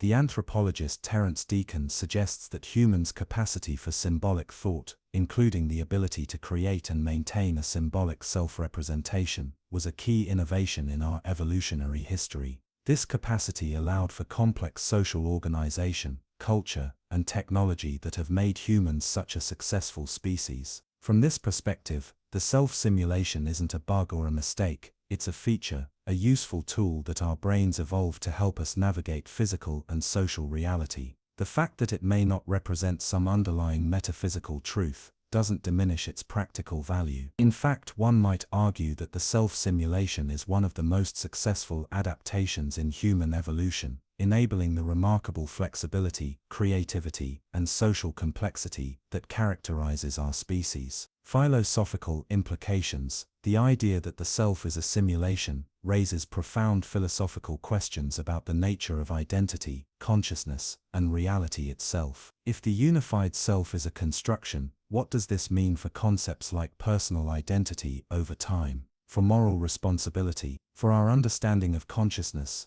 The philosopher David Hume famously noted that when he introspected carefully, he could find particular perceptions, sensations, and thoughts, but no independent self that was having these experiences. He concluded that the self is merely a bundle or collection of different perceptions, which succeed each other with an inconceivable rapidity, and are in a perpetual flux and movement. Similarly, the Buddhist philosophical tradition has long maintained that the self is empty of inherent existence, that when we search for the self, we find only a process, a flow of interdependent phenomena without a solid core. These philosophical perspectives align remarkably well with modern neuroscientific findings about the constructed nature of selfhood. They suggest that our intuitive dualistic notion of being a ghost in the machine, a conscious self inhabiting a physical body, may be fundamentally mistaken. Instead, we might be more accurately described as complex, self-modeling processes, systems that have evolved the capacity to represent themselves and their relationship to the world. This view doesn't necessarily negate the reality of consciousness or subjective experience. Even if the unified self is a simulation, the experience of being that self is real. The simulation is being run in and by a real brain, generating real experiences. What changes is our understanding of what consciousness is and how it relates to physical reality. Rather than being a mysterious substance or property separate from the physical world, consciousness may be better understood as what it feels like to be a certain kind of information processing system, specifically, one that models itself and its relationship to the world. Living with the simulated self, understanding the self as a simulation, doesn't mean we should or even could abandon our sense of selfhood. After all, this simulation is deeply embedded in our neural architecture and psychological functioning. It's not something we can simply turn off. However, this understanding can transform our relationship with our sense of self in several important ways. It can help us hold our identities more lightly. Recognizing the constructed nature of the self can free us from rigid self-concepts that limit our growth and adaptability. It can foster compassion for ourselves and others. Understanding that everyone is operating with their own self-simulation, influenced by their unique biology, history, and culture, can increase empathy and reduce judgment. It can provide relief from excessive self-concern. Seeing the self as a useful tool rather than an absolute reality can help reduce anxiety about maintaining and defending a particular self-image. It can open us to transformative experiences. Practices like meditation that temporarily suspend aspects of self-simulation can provide insights and perspectives not available within our ordinary mode of self-experience. Various contemplative traditions have developed sophisticated methods for exploring and working with the nature of selfhood. Meditation practices like mindfulness, for example, involve observing our thoughts, emotions, and sensations without immediately identifying with them. This can create a space between the contents of consciousness and the awareness that perceives them. Over time, such practices can lead to what psychologists call decentering, the ability to experience thoughts and emotions as temporary mental events rather than as defining aspects of a solid self. Research suggests this capacity is associated with greater psychological flexibility and well-being. Some meditation traditions go further, offering practices designed to directly investigate and potentially dissolve the sense of being a separate self. These non-dual approaches aim not at enhancing the self, but at recognizing its constructed nature while resting in a more fundamental awareness. The frontier of self-research, the science and philosophy of selfhood, continue to evolve, with new technologies opening unprecedented windows into the brain's self-modeling processes. Advanced neuroimaging techniques are allowing researchers to map the neural correlates of different aspects of self-experience with increasing precision. Virtual reality is being used to systematically manipulate bodily self-representation, revealing how malleable our sense of embodiment really is. Artificial intelligence research is approaching questions of selfhood from another angle. As we create increasingly sophisticated AI systems, questions arise about what kinds of self-models might emerge in non-biological systems. Could an AI develop something analogous to our sense of self? What would that tell us about the nature of consciousness and identity? The study of various altered states of consciousness, whether induced by meditation, psychedelics, or other means, is providing valuable insights into how the default self-simulation can be temporarily reconfigured or suspended. These experiences often involve dramatic changes in self-perception, including experiences of selflessness or expanded identity that challenge our ordinary assumptions about the boundaries of selfhood. Meanwhile, philosophical approaches to the self continue to develop in dialogue with these scientific advances. Theories like predictive processing, which understands perception and cognition as processes of prediction error minimization, offer promising frameworks for understanding how the brain constructs its model of reality, including the self-model. As this research progresses, we may develop an increasingly refined understanding of how the self-simulation is implemented in the brain, how it develops through childhood, how it can be modified, and what happens when it breaks down in various ways. Beyond the individual self, perhaps the most profound implication of understanding the self as a simulation is the possibility of expanding our sense of identity beyond the conventional boundaries of the individual. If our sense of being a separate self is a construction rather than an absolute reality, then perhaps this construction can be reshaped to include a broader sense of identity, one that encompasses our relationships, communities, ecosystems, and even the entire web of life. Many contemplative traditions describe experiences of expanded identity that transcend the conventional boundaries of selfhood. These experiences aren't necessarily supernatural or mystical in the traditional sense. They may simply represent different configurations of the self model, ones that include more of reality within the circle of what is experienced as self. Recent research on psychedelic experiences, for example, has documented how these substances can temporarily reduce activity in brain networks associated with self-representation, leading to experiences of connectedness and unity that participants often describe as more real than their ordinary state of consciousness. Similarly, profound experiences in nature, deep states of meditation, and even intense aesthetic or interpersonal experiences can temporarily dissolve the boundaries of the conventional self, revealing the potential for different ways of experiencing our relationship to the world. From an evolutionary perspective, our default self-model evolved to meet the challenges of ancestral environments, where a strong sense of individual boundaries and interests was adaptive. But in our interconnected global civilization, facing collective challenges like climate change and technological risks, a more expanded sense of self might be not just personally transformative, but collectively adaptive. Conclusion: we've journeyed deep into the nature of the self, examining evidence from neuroscience, psychology, philosophy, and contemplative traditions that points to a remarkable possibility that the continuous unified self we experience ourselves to be is not an absolute reality, but a sophisticated simulation constructed by our brains. This simulation serves vital functions, organizing our experience, enabling planning and social coordination, providing narrative coherence to our lives. But when we examine it closely, we find that it doesn't correspond to any fixed, unchanging entity that could be identified as the true self. Instead, we appear to be complex, dynamic processes, systems that have evolved the remarkable capacity to model themselves and their relationship to the world.